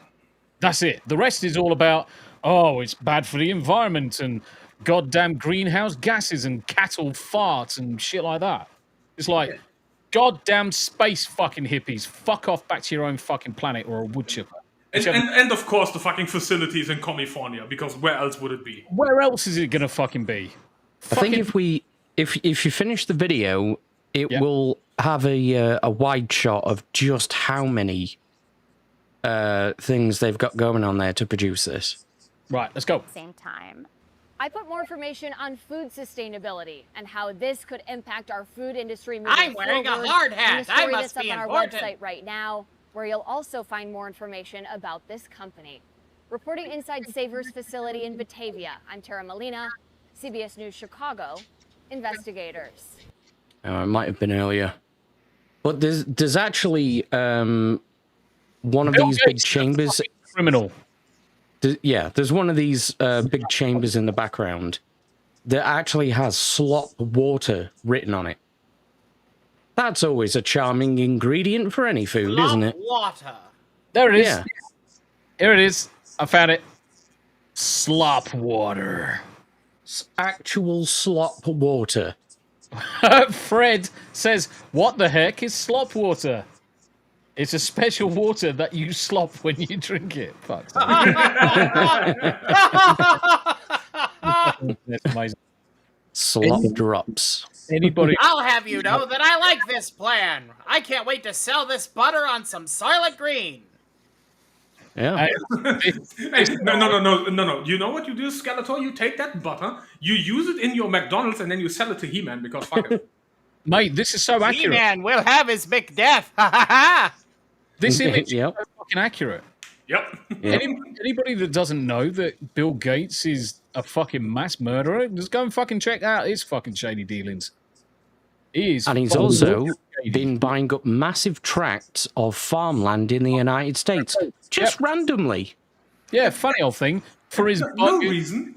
Fucking next stage of making meat from bugs. What a fucking lunatic. Yeah, or his fucking cockroach milk. Sloppy toppy. Sloppy toppy. Yeah, it's fucking sloppy, mate. It's fucking disgusting. I mean, disgraceful. It's just more artificial shit to ram in your body. Yeah. Honestly, I can't wait until we're plugged up in chambers and fed nutrients while we live in a simulation. It's the Matrix.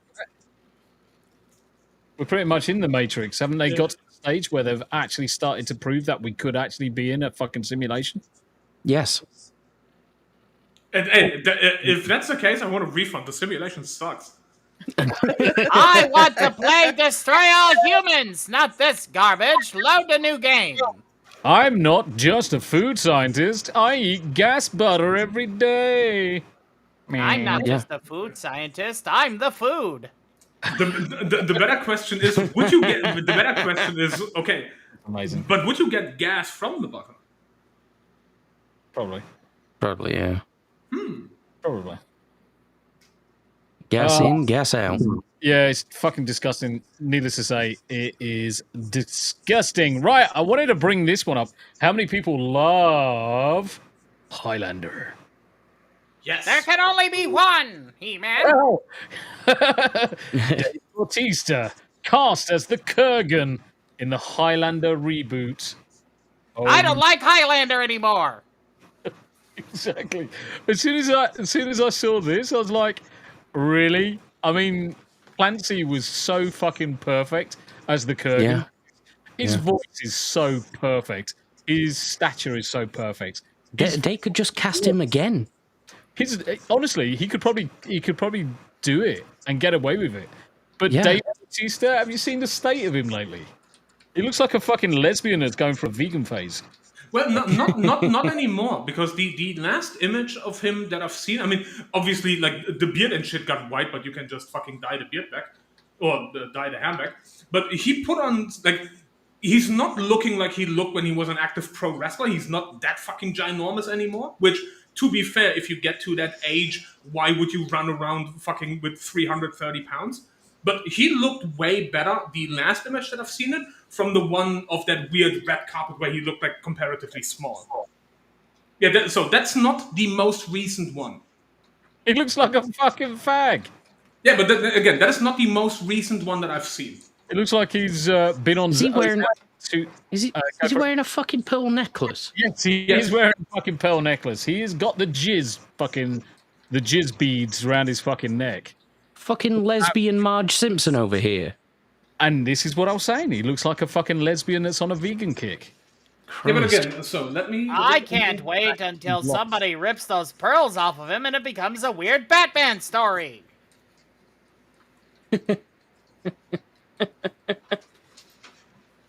Yeah, I could see that.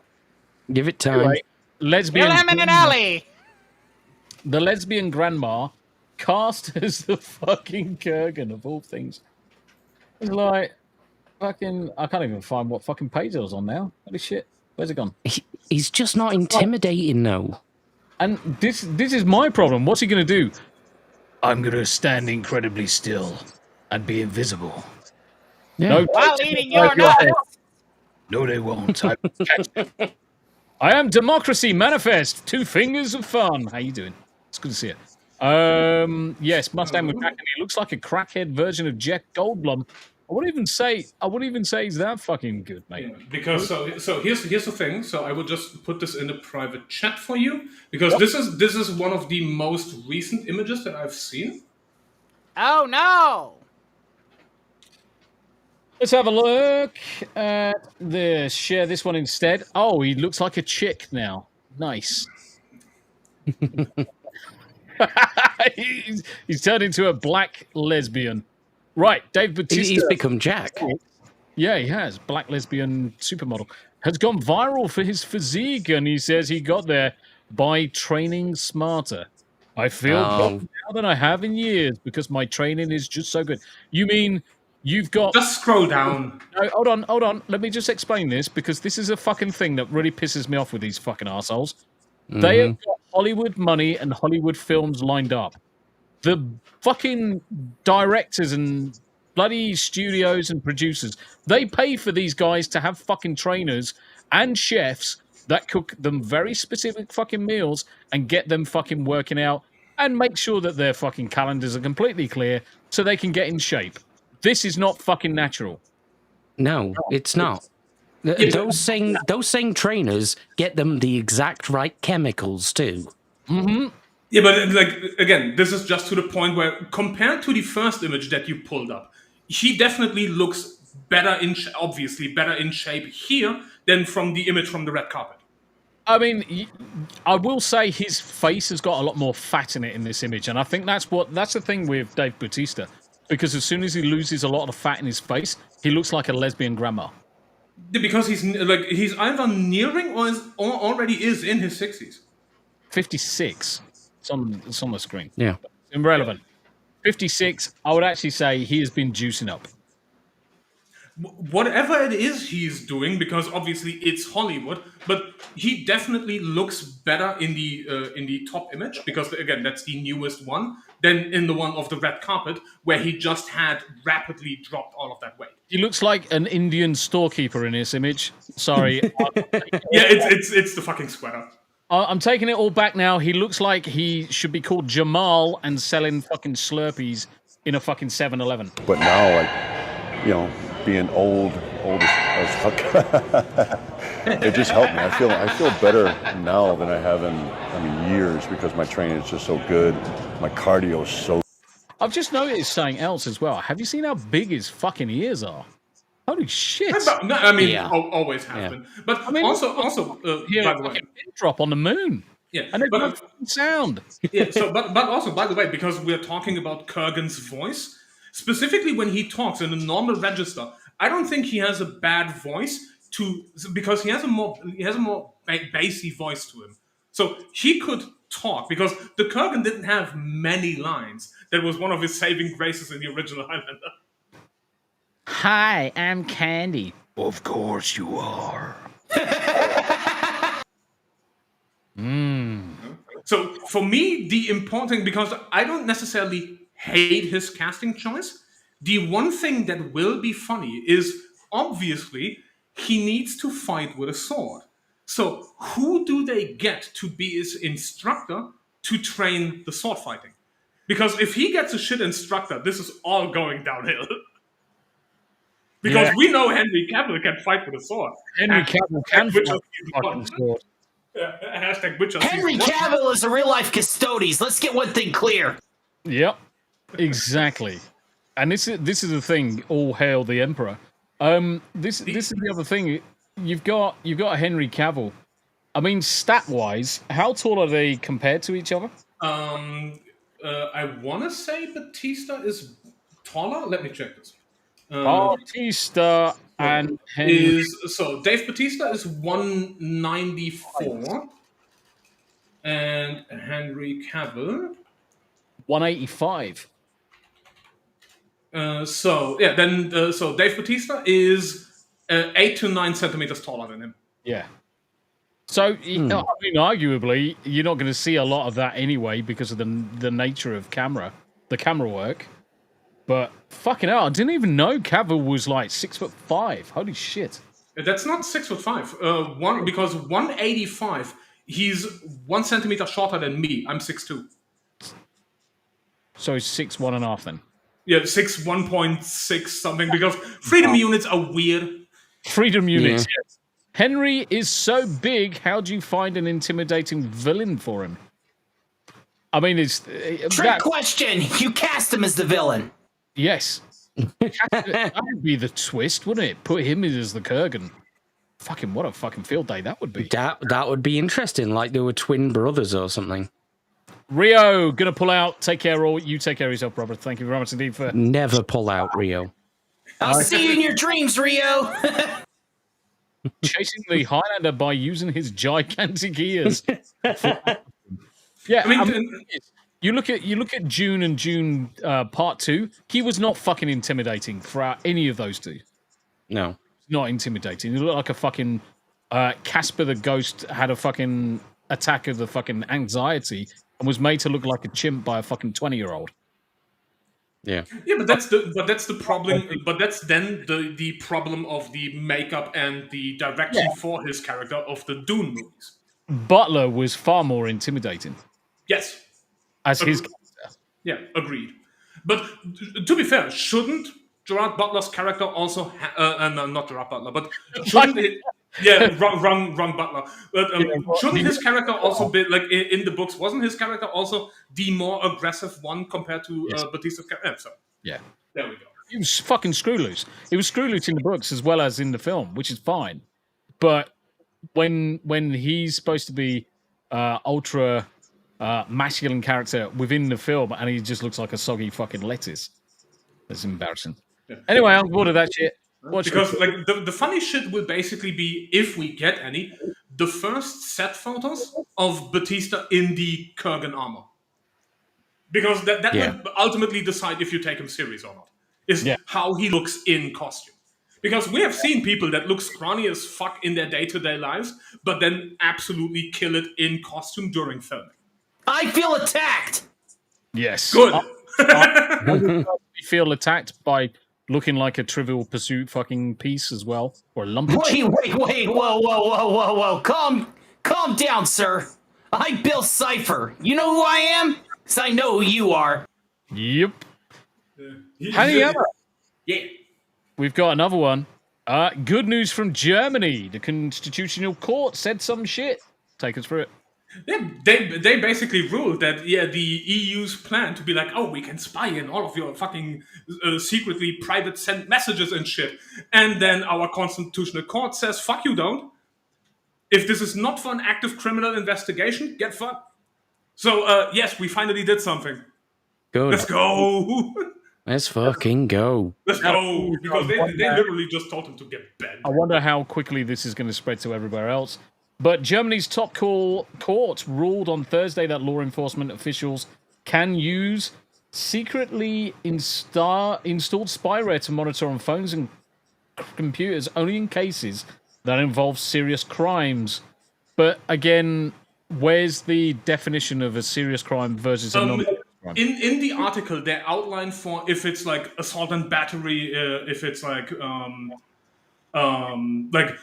specific, if it's like terrorist activity, like all of that bullshit. If you have something that, like for the Americans, if you have something that would count as, by definition, would count as a felony. Yeah, but that's everything. Not over here, because like even if you go to America, not everything is a felony. You can just have a criminal charge that is not a felony. Oh, but hold on a moment. Doesn't it work that if you're charged so many times with the same crime over there, it then becomes a felony anyway? In America, maybe not over here. So German law is very weird, because even for assault, like we can charge you with minor assault. So let's say you have two drunk guys that get into an argument, and I literally still take my closed fist, punch you in the face, but you have no direct injury. I just clock you when you fall on your ass, and that's all that happens. That is minor assault. If you punch you in the face and break your nose, that's major assault. And they literally subjugate on how severe is the injury, or did an injury even occur, regardless of whether or not I hit you. Here it's GBH and ABH, grievous bodily harm, actual bodily harm. But other than that, you've got assault and common assault. And then, obviously, then you have assault and battery and all that bullshit. So the serious crimes, because again, in the article they broke that down, it's like, no, you're wanted for like assault and battery, potentially like if it involves a vehicle for a hit and run, specifically with personal damages. if you want it for any of the terroristic activities, all that bullshit, then they can use it to investigate you. And if you are found to have used this in an investigation, or even just for fun, outside of a criminal investigation that is warranted by this court order, they literally get jailed. The officers in question literally get jailed for up to 2 years for breaking conduct. In Germany, misdemeanors are punishable by fines or imprisonment for less than 1 year. More serious offences called whatever, Verbrechen, carry a minimum prison sentence of 1 year. Example of misdemeanors include certain traffic violations, minor thefts, and some forms of assault.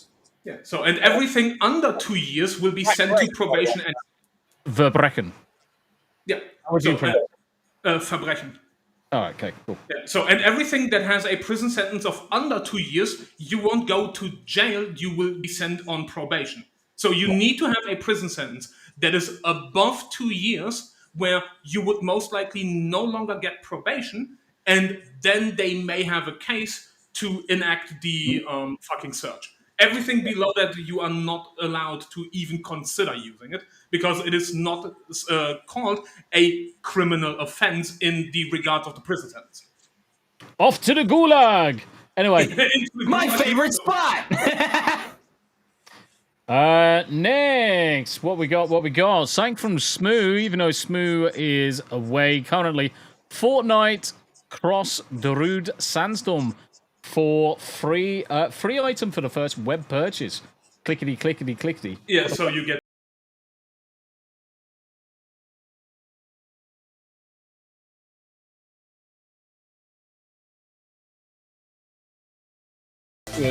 because this is blurbs. The thing that we get blurped off the most is Sandstorm. It become a thing with Abe and the guys, and yeah, it's considerably probably the highest blurb played on Yanni's for sure, mine for sure, and I don't know who else has actually got blurps these days. But definitely, well, I mean, it's like what the kids like to call it. They call it like a bop or a banger or whatever. Mate, it's fucking crazy, but look at that. Hell yeah. Get down with your bad self. Do you know what other music this would be good to? Let me just mute it for a second. Let's go full screen on this. And we could do... Wow, you can really dance. He went.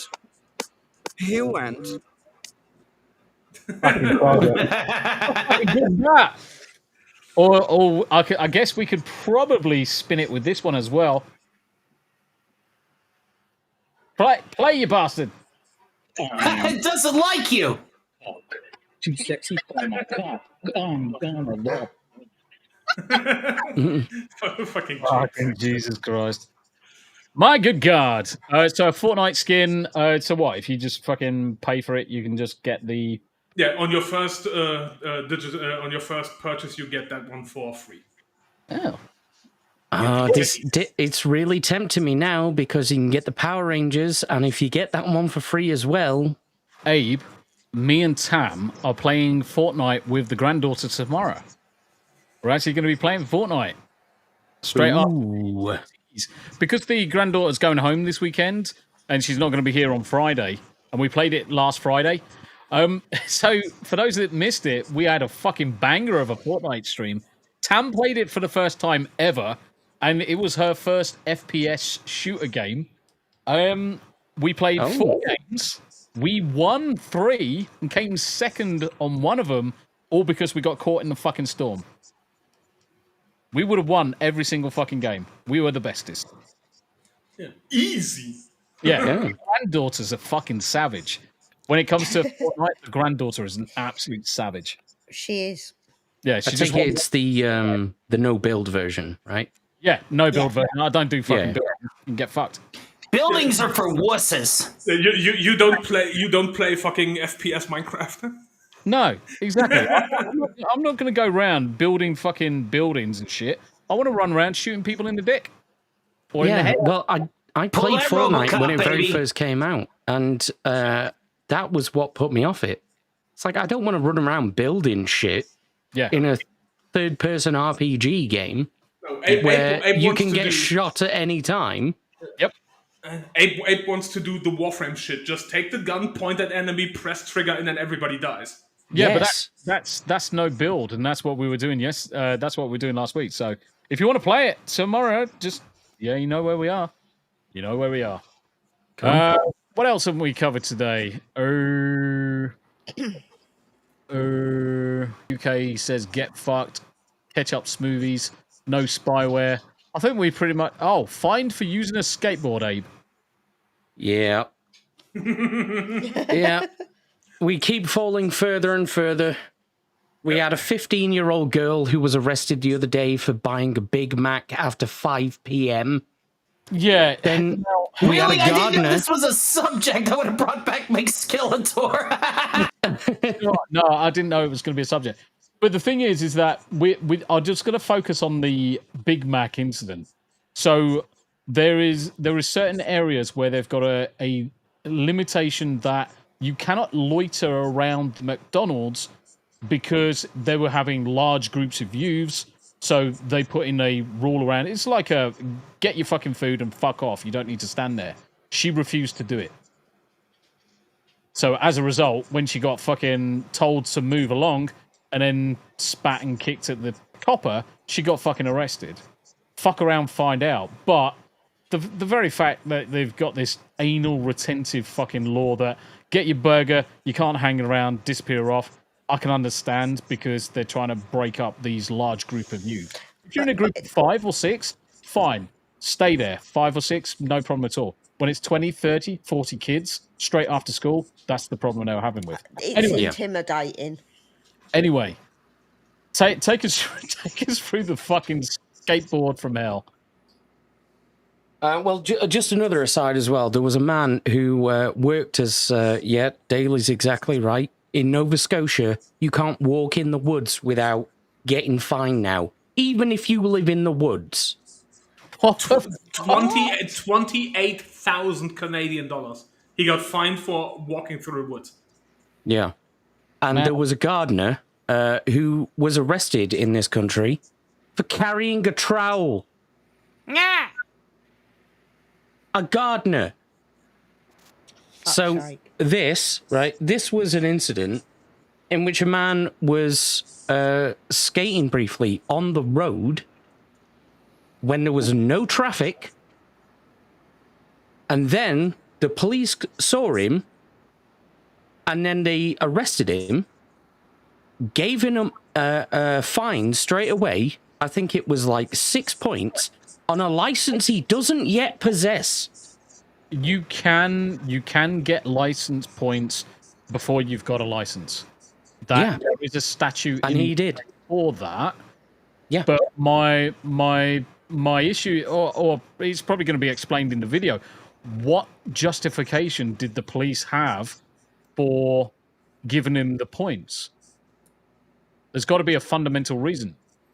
You would hope so. Driving without due care and consideration for other road users? Dangerous driving? Let's play the video. £100 fine for no insurance, and 6 penalty points on the UK driving licence that you don't have. And that would obviously, like, if you applied for a UK driving licence, you would start with 6 points on that driving licence. Okay? So, that's that part out of the way. So if I apply for a UK driver license, this is going to affect, I'm going to have points even before getting the... If you apply for it in the next 3 to 4 years, they will still give you a license. Yes. 6 in the first 2 years is an automatic ban. For a skateboard officer, I can't believe it. Really sorry if I did something wrong. Like, I didn't know that where my skateboard was. Can you just hold that question, basically? We'll do all I'll this. just go on to the next bit, and then we can get you on your way and get you to a meeting. Okay, so as we've told you, your vehicle's being seized today because it's on the road, it's being used without insurance, it's going to be seized. Okay. But the thing is, skateboards, even motorized skateboards, don't require insurance. No. No. Because it's not above a certain kilowatt threshold. Hold on a minute. So to ride a push bike on the road, you have to have a insurance. No. So then why a skateboard? There's context missing from this video, and it's going to be the specific nature of what the crime that has been, or the law has been broken. Now, what they're going to probably try and argue that because it's got 4 wheels and is motorized, it's a motorized vehicle on the road and it hasn't got insurance, where you don't need to insure a skateboard, even if it is motorized, providing it hasn't got a power above a certain level, which is usually about anything that goes above 30 miles an hour. Generally, you have to have a license for. Now, you can get around that with mopeds and things like that because you can have a learner plate and how you still need to have the learner license, but that's the tick in the box for it. Whereas a skateboard hasn't got that. It's not covered under UK legislation as a motorized vehicle. It's not even stipulated. Doesn't it have to be? You know how I know it?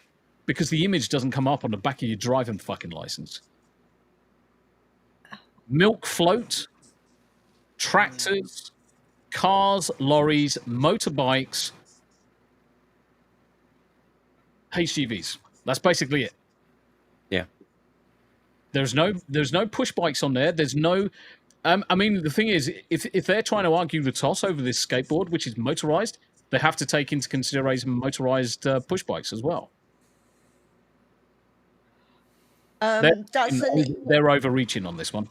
Doesn't it need to be over 49cc to have a license and insurance? I'm sure that's how it works. I'm having a look. Skateboard that I've seen outside of some weird Mythbusters customized rig would ever breach 49cc at all. Right. So what they've probably done with this one? Sorry, Tony. Sorry, Tony. I just interrupt you there. What they've probably done with this one, and we're just looking at the UK legislation. In the UK, electric skateboards do not require a license to own or use, but they are not allowed on public roads or pavements. So where the fuck are you supposed to use it? If you can't be on the pavement and you can't be on the fucking road, what are you going to do? Fly through the fucking air? Yeah, you need a Back to the Future style skateboard. Yeah, you need a hoverboard. Yeah, I was about to say. So let's say you can't be in one of those two places. This is what they've pulled him over for, is because he's probably been on the road and they've pulled him up for it. They are classified as motor vehicles and therefore require registration, insurance, and a license to ride on public roads. But they still don't meet the standard required for these. You can legally use them on private land with permission. The fucking law is all over the place. No, they actually didn't they ban them because of the kids? That's why they brought it in. They didn't ban anything because of the kids. They banned them because of the safety hazards. Because they were so poorly made, the lithium-ion batteries would burst into flames. I just want to highlight this from Lindsay as well, if I could. Yeah, go for it. I know. Linz, you are 100%. It's sickening that they bully law-abiding citizens but turn a blind eye to psychopaths stabbing people. I would say what should be done with jackboots like this, but I might get banned. No, they should be fucking wood chippered. I'll say it for you, Linz. They should be. They certainly shouldn't be in the fucking job. Sacrifice them to the wood chipper. This is ridiculous. This is the horrible double standard that we've got to exist under in the UK. Yeah. You'll get arrested for riding a skateboard. Yes. But if you're we'll just let the scum of the world in. Yeah, if you're a fucking upstanding Muslim minority who likes angrily cuddling young children, you're completely fine. You're completely fine. Don't worry about it, guys. That's mate. You're fucking in your religion. It's okay. Don't worry about the fact that the young girl that you've just cuddled a little bit too much with a struggle cuddle is now crying and traumatized for life. It's okay. Come on, they're all doctors and engineers, Tombi. Every last one of them. Pinnacles of fucking society. Yeah. They're fucking upstanding fucking citizens that we really need. Now, me being me, I just want to put them all into a fucking furnace and use them as fucking fuel. But unfortunately, we wouldn't get enough fucking heat out of them. because they're all fucking arseholes. We'll go at the car pound. The only way you can get the car pound out of the car pound is if you turn up with a valid policy of motor insurance which allows the vehicle to be used on the road. Okay? Other than that, you cannot pick up the vehicle. The problem you're going to find is that a motor insurance company can't provide you with insurance to use something on the road that's illegal. These are illegal to be used on the road, so therefore no insurance company is going to cover you. So I'm just going to lose my boards? In effect, yes. But I can't actually say you're losing your board because you may miraculously be able to find a company that insures you, but... That's theft. That's theft. Yes. Essentially theft, yes. They're not allowed to. Then the thing is that what they're saying is, this machine that you're riding, you need insurance for, but you can't get insurance, and therefore we're taking it away from you. No, that is stealing, my friend. You can't accuse someone of doing something that's not fucking illegal. That has no fucking weight. There's going to be no fucking prison time associated with this. You can't even find a motherfucker. This is fucking bullshit. I think we need to reach out to I Find Retards. Yeah. Yeah. Yeah, definitely. This is just so absurd. Massive fucking overreach by the UK government, giving policies down to police that are so woolly. I mean, in one hand, you're saying that you don't require to have insurance. On the other hand, you're now saying you are, but you're not allowed to have them. The actual vehicle itself isn't illegal. It's not fucking illegal at all. Fucking horseshit. Like state of California charging him $1,000 for impound fees to recover his stolen vehicle. Yeah, why are you having to pay recovery fees for your vehicle that was stolen? Unless you left the keys in it, which I very much doubt. I don't think it was your fault the car was stolen, so why the fuck should you be paying any form of holding fee because the police picked it up? Yes, it's possible in the UK to steal your own property. Yeah. So if you have a vehicle that's at an impound lot of some description, and you just forcibly take your own property away from that place without sufficient authorization, that's then regarded as theft, even if it was your property that was stolen. Yeah. Yep. You can't recover your own stuff unless given authority to recover your own stuff. It's fucking ludicrous. This country's fucking full of dickheads. We're fucking cooked, man. Do you know what? I've had enough of this fucking bullshit. I've had enough of the fucking politics. It's that time of the fucking evening, to be honest. Yeah. It's that time of the evening where we start moving on to the memes. On to the memes. Let's go. Me as a kid showing my family a drawing. What is this garbage, the parents say. Grandpa, who remembers what the last rejected painter did.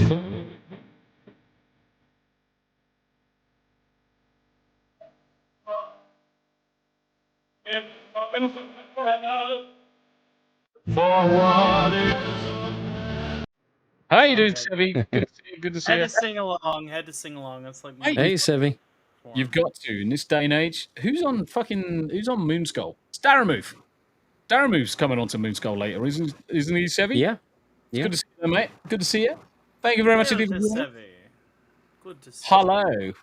What the fuck? I was wondering what that was then. Right. It's like an armpit or a butt. It does look like an armpit. It is an armpit.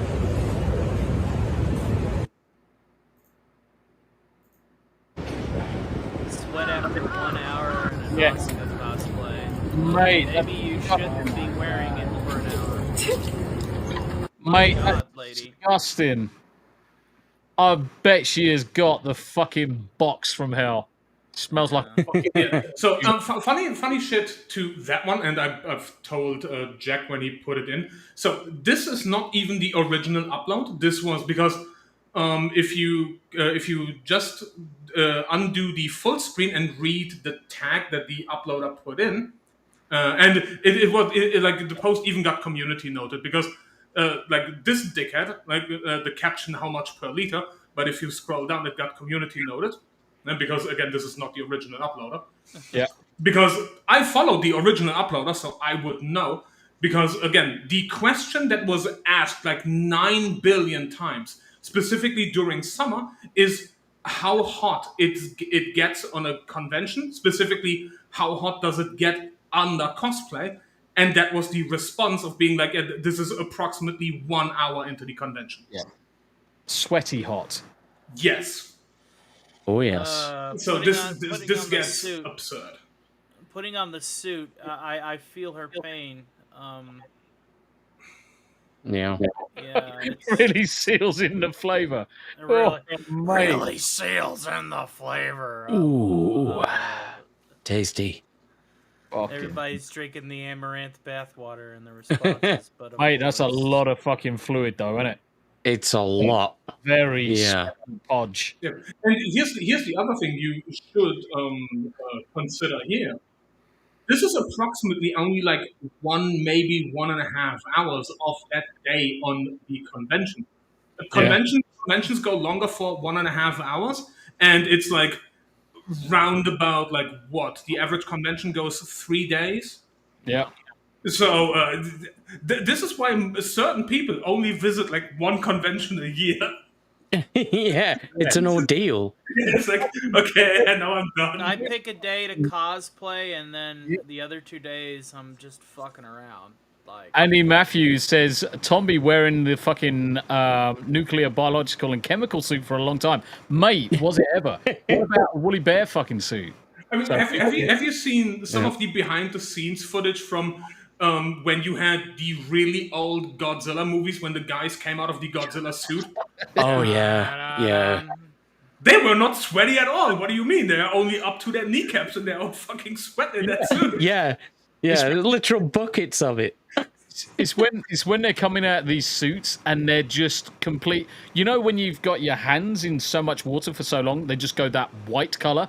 And they get all wrinkly. They get all wrinkly and shit. Well, it's not wrinkle, but you go past the wrinkles as they're so saturated that the skin is literally just bursting and falling off. Mate, that's what these guys are like. The definition of old people's skin. Yeah. Right. Yeah.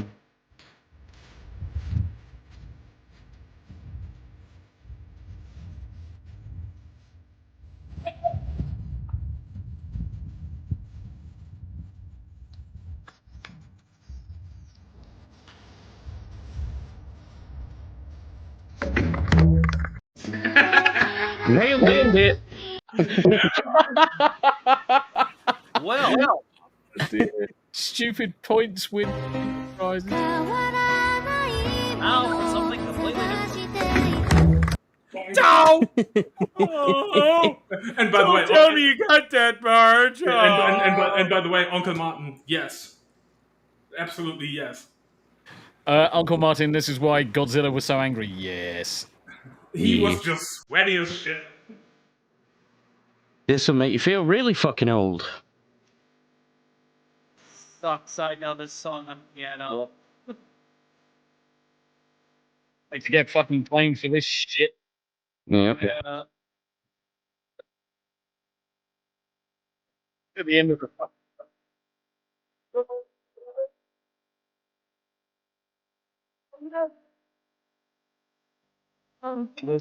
N64.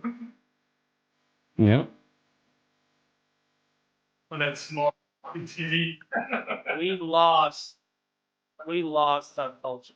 We really did. We did. It's just Yeah. a reminder that better. We are old. No, it's not just the fact that we're old. It's the fact that better days are now locked in a fucking museum. Yeah. Yeah. For entertainment purposes only. When you're burying a dead body in the garden, remember, cover it in endangered native plants so that it's illegal to dig them up. Follow for more gardening tips. That is a good tip. That tip is so good. I'm turning that into a Skeletor short. Oh my god, I gotta write that down. Oh man. Because Skeletor is evil enough to do that shit. Exactly. Where's my notepad? I'm gonna put the link in chat for you and in private chat. Thank you. So you've got it. I've just pinged it to you in the background. Mate, it's so fucking true. Till we meet again, Batman. And that sounded more like Gilbert Gottfried. I mean, come the fuck on. It's the Joker. Come on, I'm fucking pressing a different one. How many times have I told you that the Joker is not Gilbert Gottfried? 5 times more, please. Right, next. Fucking Jesus. He can't park there. Must be taking those elusive. You can't park there. Yes. Yes. Every time. Every time. It is. You've got to fucking do it. You've got to do it. Every time we see this shit, fucking can't park there, mate. And then you get fucking arrested for it because you made the fucking driver anxious. No, fucking way. Holy shit, I thought that was me for a second then. It might be. It might. In a couple of years. Hey, out, mate. No, you want to. Oh, wait. Oh, yeah.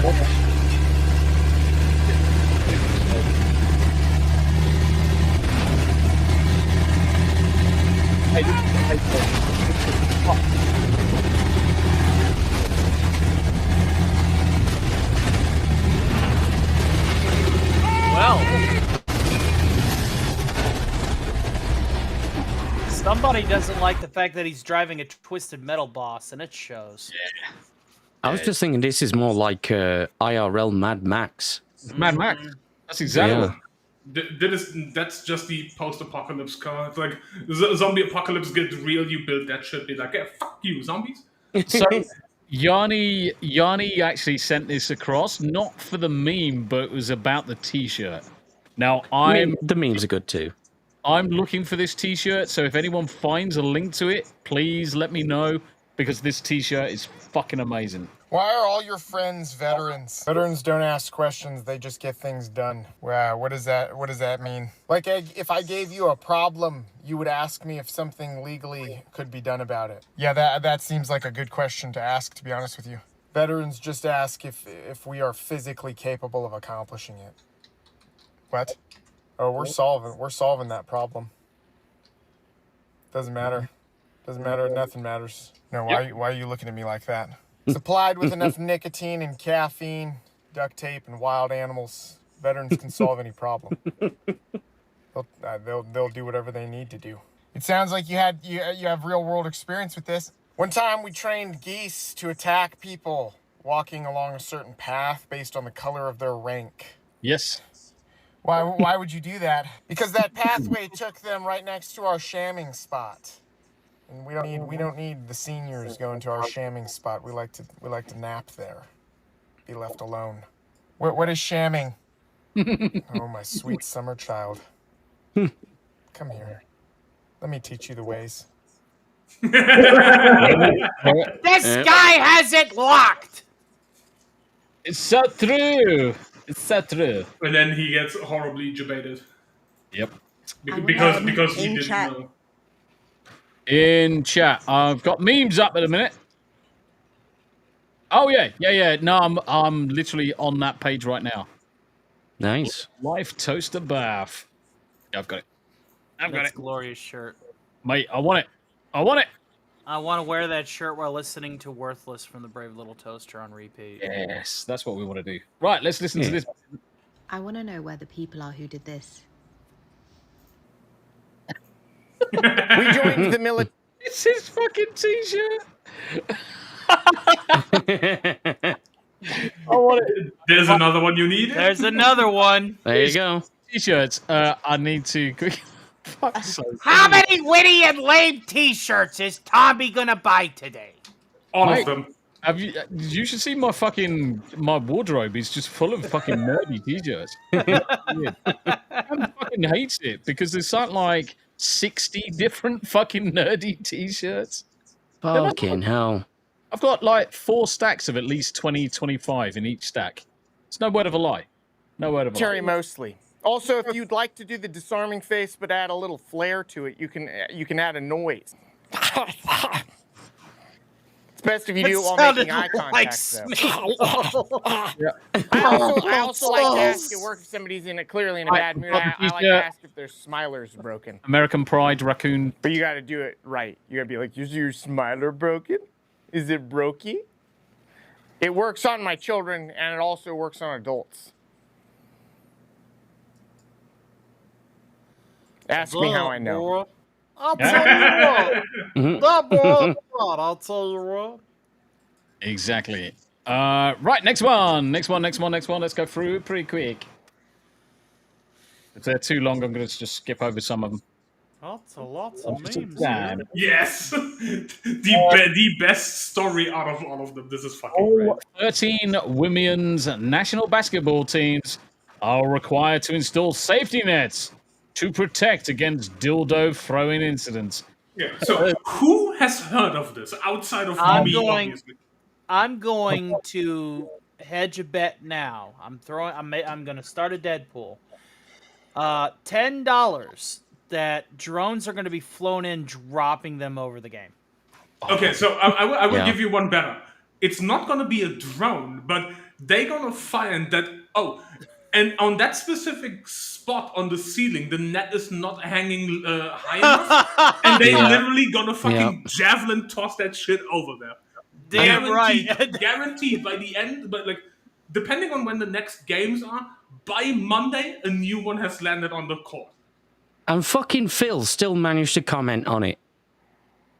Yeah. God damn it, Phil. Yeah, Phil Collins. Now, obviously, this image itself is completely fake. Yes. Yes. But they are looking at putting the netting in, but this image itself is fake. Yeah, this image specifically, but the headline itself is correct. Yeah. Because the first one was just like, okay, but why? And then came the second one, and then the third one, and now we already have like different colors, and we're keeping score on which color got thrown next. Like, it's ridiculous. It's a whole thing. You know what they were doing? They were playing snooker. So they'll throw a white ball, so a white dildo goes first to hit a red one, and then the color. Anyway.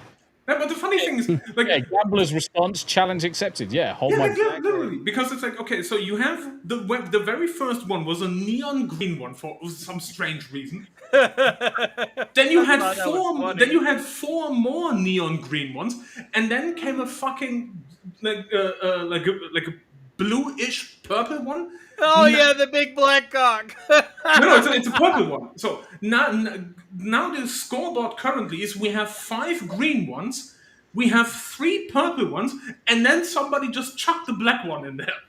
Right. There's the sound. From the aesthetic, the skins already look good. We don't need the animated effects where you have a dragon come and reload for you. Fucking gay-ass fairy bullshit. This ain't Skyrim, motherfucker. This is Counter-Strike. We are fucking terrorists up in this bitch. We are blowing up nuclear fucking facilities, bitch. He said this, by the way. This isn't AI. Motherfucker. Do you think we give a single fuck about Riot Games? Fucking Chinese cucks that ship games with spyware? Yeah, I'm good on all that. We are not fucking video game developers, and it's funny because when we do make games like Half-Life Alyx or Counter-Strike 2, it's just to fuck with the industry. We made the Valve Index just to shove a cock down Zuckerberg's throat, and we made the Steam Deck because every other company let Nintendo dominate the mobile space for too fucking long. So we just said fuck it and made the ultimate Nintendo piracy device. I personally have clocked in 100 hours on Mario Sunshine on my own Steam Deck, and I've never bought the game. I agree, Adam Gray. The guy kind of looks like the cockroaches from Terraformers, not gonna lie. Irrespective, it's a fucking funny clip of Gabe being based as fuck. Yep. Right. Carla. Yeah? Oh, not this filter again. Everybody on TikTok thinks this is my real face. Oh, what the? Oh my god. Crypto had babies. Oh no. It's the fact that the baby's actually crying because the man just spat fucking water over his head. This fucking baby's screaming. You don't like it? No, I don't like it. What? I don't like it, Mama. I don't like it. You don't like it?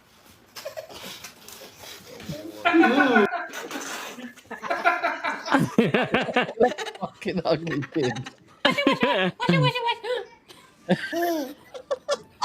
Oh, they got a Jason Voorhees filter. Nice. And a sloth.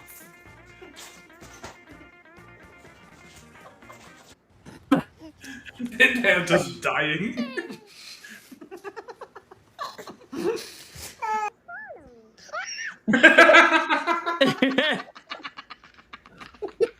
Yeah, I'd be pretty freaked out by that one if I was looking like, you know. Mate. Yeah. If I ended up looking like the giant tortoise from the Neverending Story, I'd get freaked out too. Yeah. Yes. So read this one first. Read the notion first because it's important, and you will see why. No, What? if you upscale the image. Okay, but I can read it. Yeah. Do it on full screen. Do it on full screen. Pirate ships when they fought each other.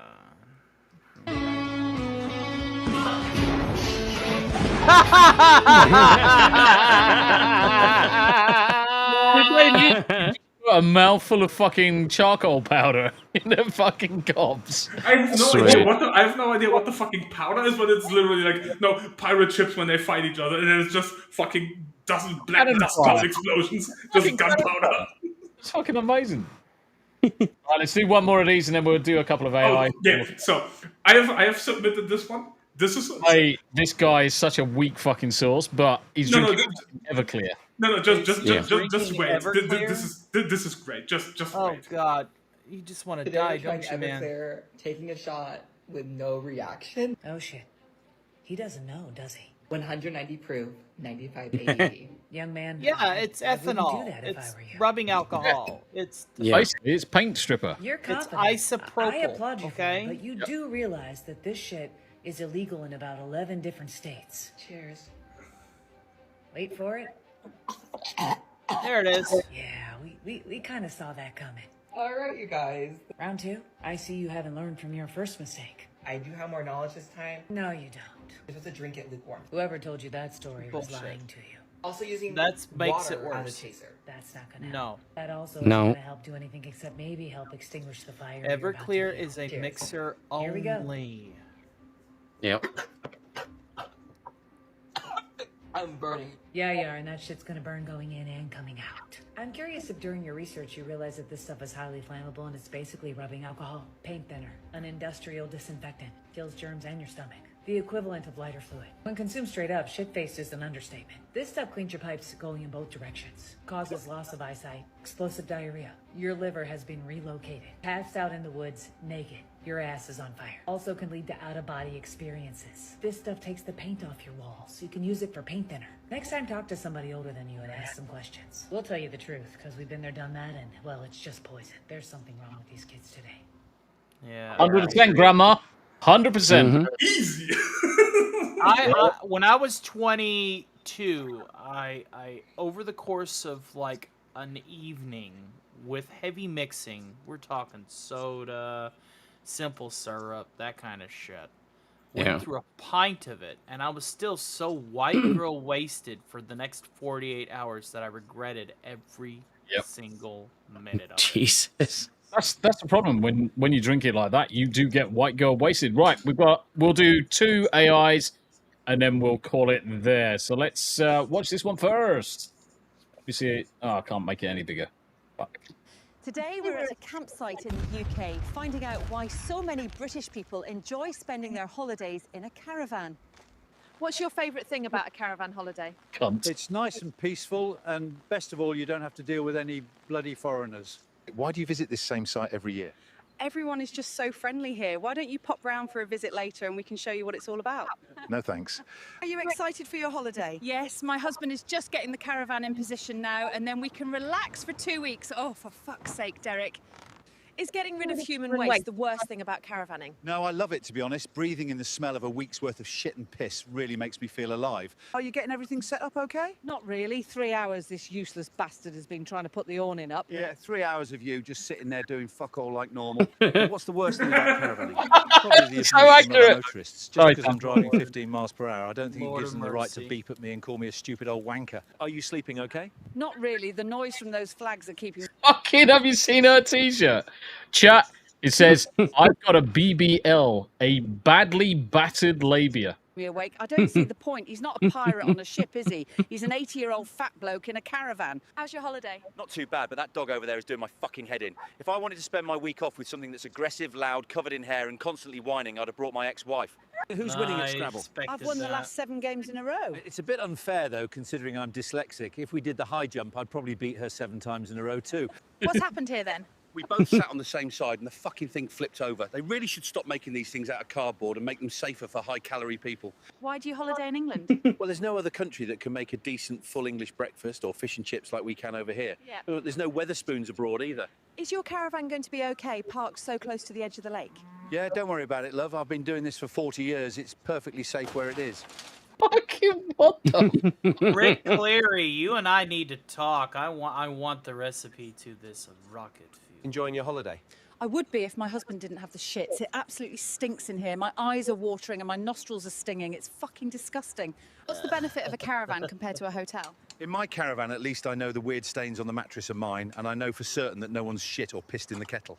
Your neighbours have told me that your caravan was rocking last night. It's good to see you've still got it in your old age. No, that was my wife having an epileptic fit. Great weather for a barbecue? Yeah, there's nothing better than a barbecue in the warm summer rain. The wife's going to be having sausage for dinner and an even bigger sausage for dessert too, if she's lucky. You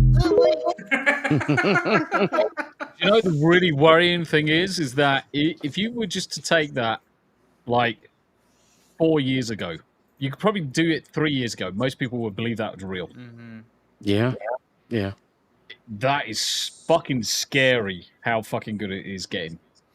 The audio is still off, but, you know, like the inflections of sarcasm and stuff. You know, but, yeah. Right, last one, and then we'll go around the room. Ah, classic. Now, I may or may not have been the designer for some of these clear the road, road rage solution prepositions, but be sure to see them at a causeway near you. It's gonna come. Nice.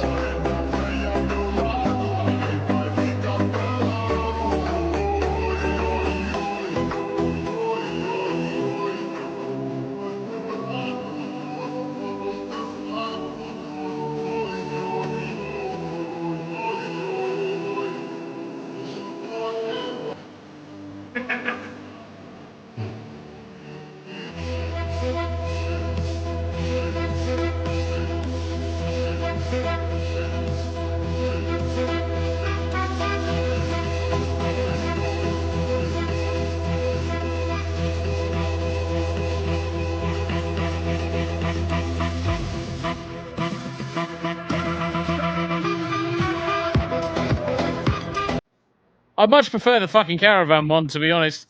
So, ladies and gents, We here at Arc Industries would like to remind you that safety is our biggest concern, which is the reason why we will threaten unsafe people by making them unsafe. Exactly. Right, ladies and gents, that brings us towards the end of the evening. We're going to go around the room, see what everyone's doing, see what everyone's going to be up to next. And we're starting off with Destiny's Bears, a.k.a. the wife. She must be obeyed. What you got coming up? Where are you going to be doing it? All on Rumble. Yep. So no more YouTube, just Rumble, and I'm playing Fortnite tomorrow night with Tombi and Lily Spud. 2 teas tomorrow and Saturday. Maybe some games on Monday. Sounds and good. then back on here next Wednesday. Sounds good. Well, Ickle, thank you very much indeed for coming on, or Destiny's Bears. Thank you for my cup of tea as well, Cough, which is all gone. It says mine and it's your turn. Fuck. Hey! What you got? What you doing? Where you going to be? Tomorrow I'm going to be doing some recording with the Full Aussie podcast folks. Then I'm going to be on Read and Roll again tomorrow night. Friday from 11 p.m. our time, I'll be on Rockefeller and his show. Then it's my usual rotation of the weekend, which would be me being on Samuel and the Infamous' channel at 4:30 in the morning.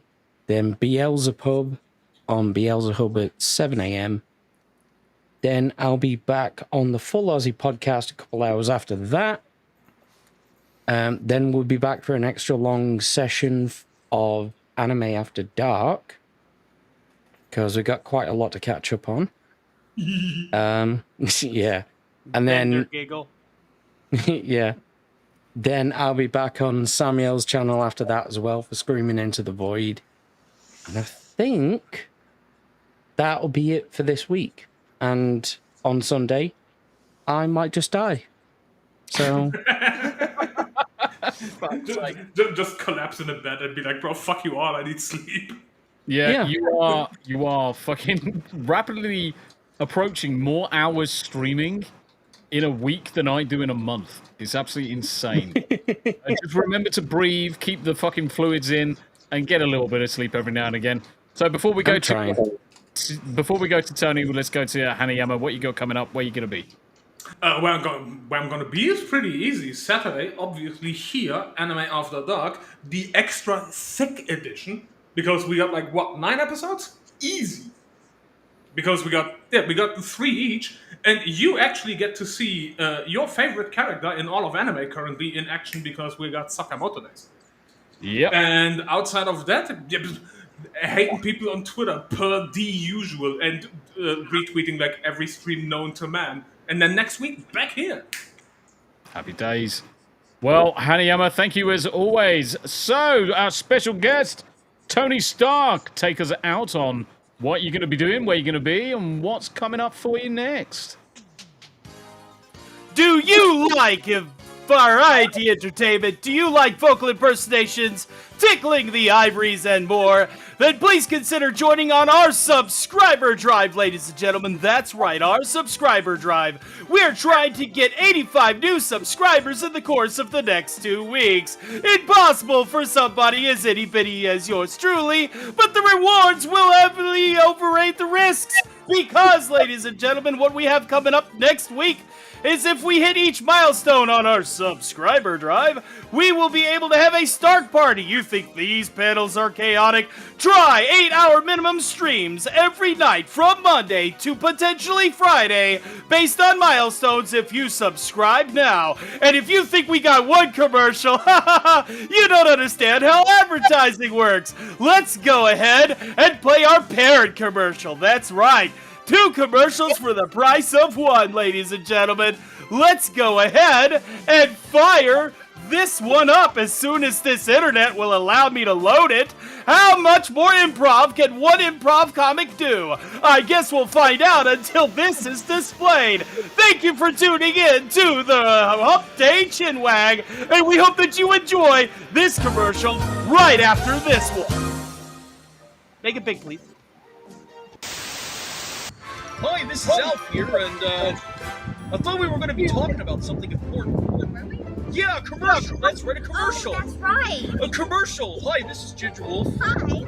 She's our resident Black Widow of the Stark and Wire channel, where you'll find parodies, songwriting, voice acting, puppeteering, and a heck of a lot more. Maybe a little pole work, maybe a little fire eating. Maybe. Maybe, just a little bit. Just a little bit. Just a wee bit. Just like enough to add like a little spice to the pot. A little spice to the pot. How do you like your chili? Do you like your chili hot? I eat a little peppers. I like my chili so goddamn hot you can cook a hog's ass with a spoonful. That's right, Miss New World 2023, every first Thursday of the month. So, and on the check Rebel out side, the you'll get to channel see potentially where, nothing but pasties. Yeah, Snowed Up wanted a commercial of us. This is what you get. Yeah. We're totally cutting the last one. Our links will be displayed on the screen shortly, and thank you.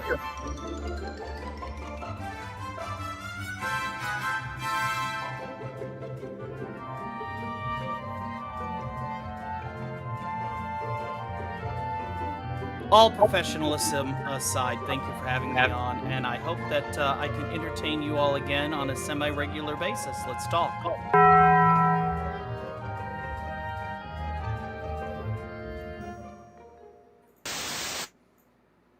And that is the advert of the evening. Thank you very much indeed, as always, Tony, for joining us. And don't forget, ladies and gents, if you want to have Tony on your channel, just reach out to him over on the old Twitwat or on the various different sites that you'll find him on. But yes, Yeah, I do have a Rumble link as well that needs a lot of Cool. love. It was shown in the second commercial proviso, because Lord knows, I don't know how long YouTube is going to keep up with my chicanery. I guess we'll find out.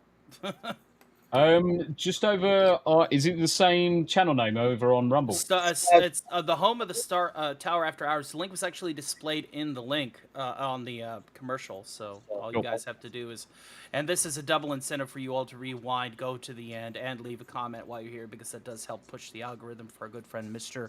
The Real Tombi, who has been so gracious to allow me to do a demonstration of some of my most recent products, impersonations, animations, things of that sort. So, thank you. No, Sir. it's been an absolute pleasure to have you on board. So, from me, what am I going to be up to? So, no Baldur's Gate this evening. So, into tomorrow, 2 T's in a pod with the Tam. Then some Fortnite, onto Friday, Rumble exclusive. Gaming, you've got Tombi's 2 Penny Thoughts, where I talk to you guys for about an hour and a half before doing gaming for the rest of the evening. Saturday, we're back with some more 2 T's. Anime After Dark, we're on for a bloody long session on Anime After Dark. So come and watch. If you like anime, we've got Hyperbeam as our watch party. Enough room for 12 people to come and watch exactly the same program we've got. And until then, thank you very much indeed for everybody. For all of the attention, whether it's on Rumble side, Twitter, Twitch, YouTube, Kick, Rumble. We love you all. Thank you very much indeed. And until next time, you take care of yourselves, and we'll still see you on the next one. Bye now. Bye.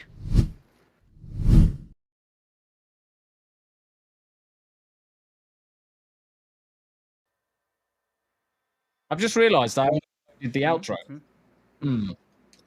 Shit. Right. Stand by, because we're still live. I need to find what I did with the fucking outro. Ladies and gentlemen, this is what a backstage would sound like. Oh no, the backstage is way worse. Right. I'm sitting here stuffing my face with chocolate. Honestly. Nice. Right, let's see if we can fucking do it better. Right, let's go here.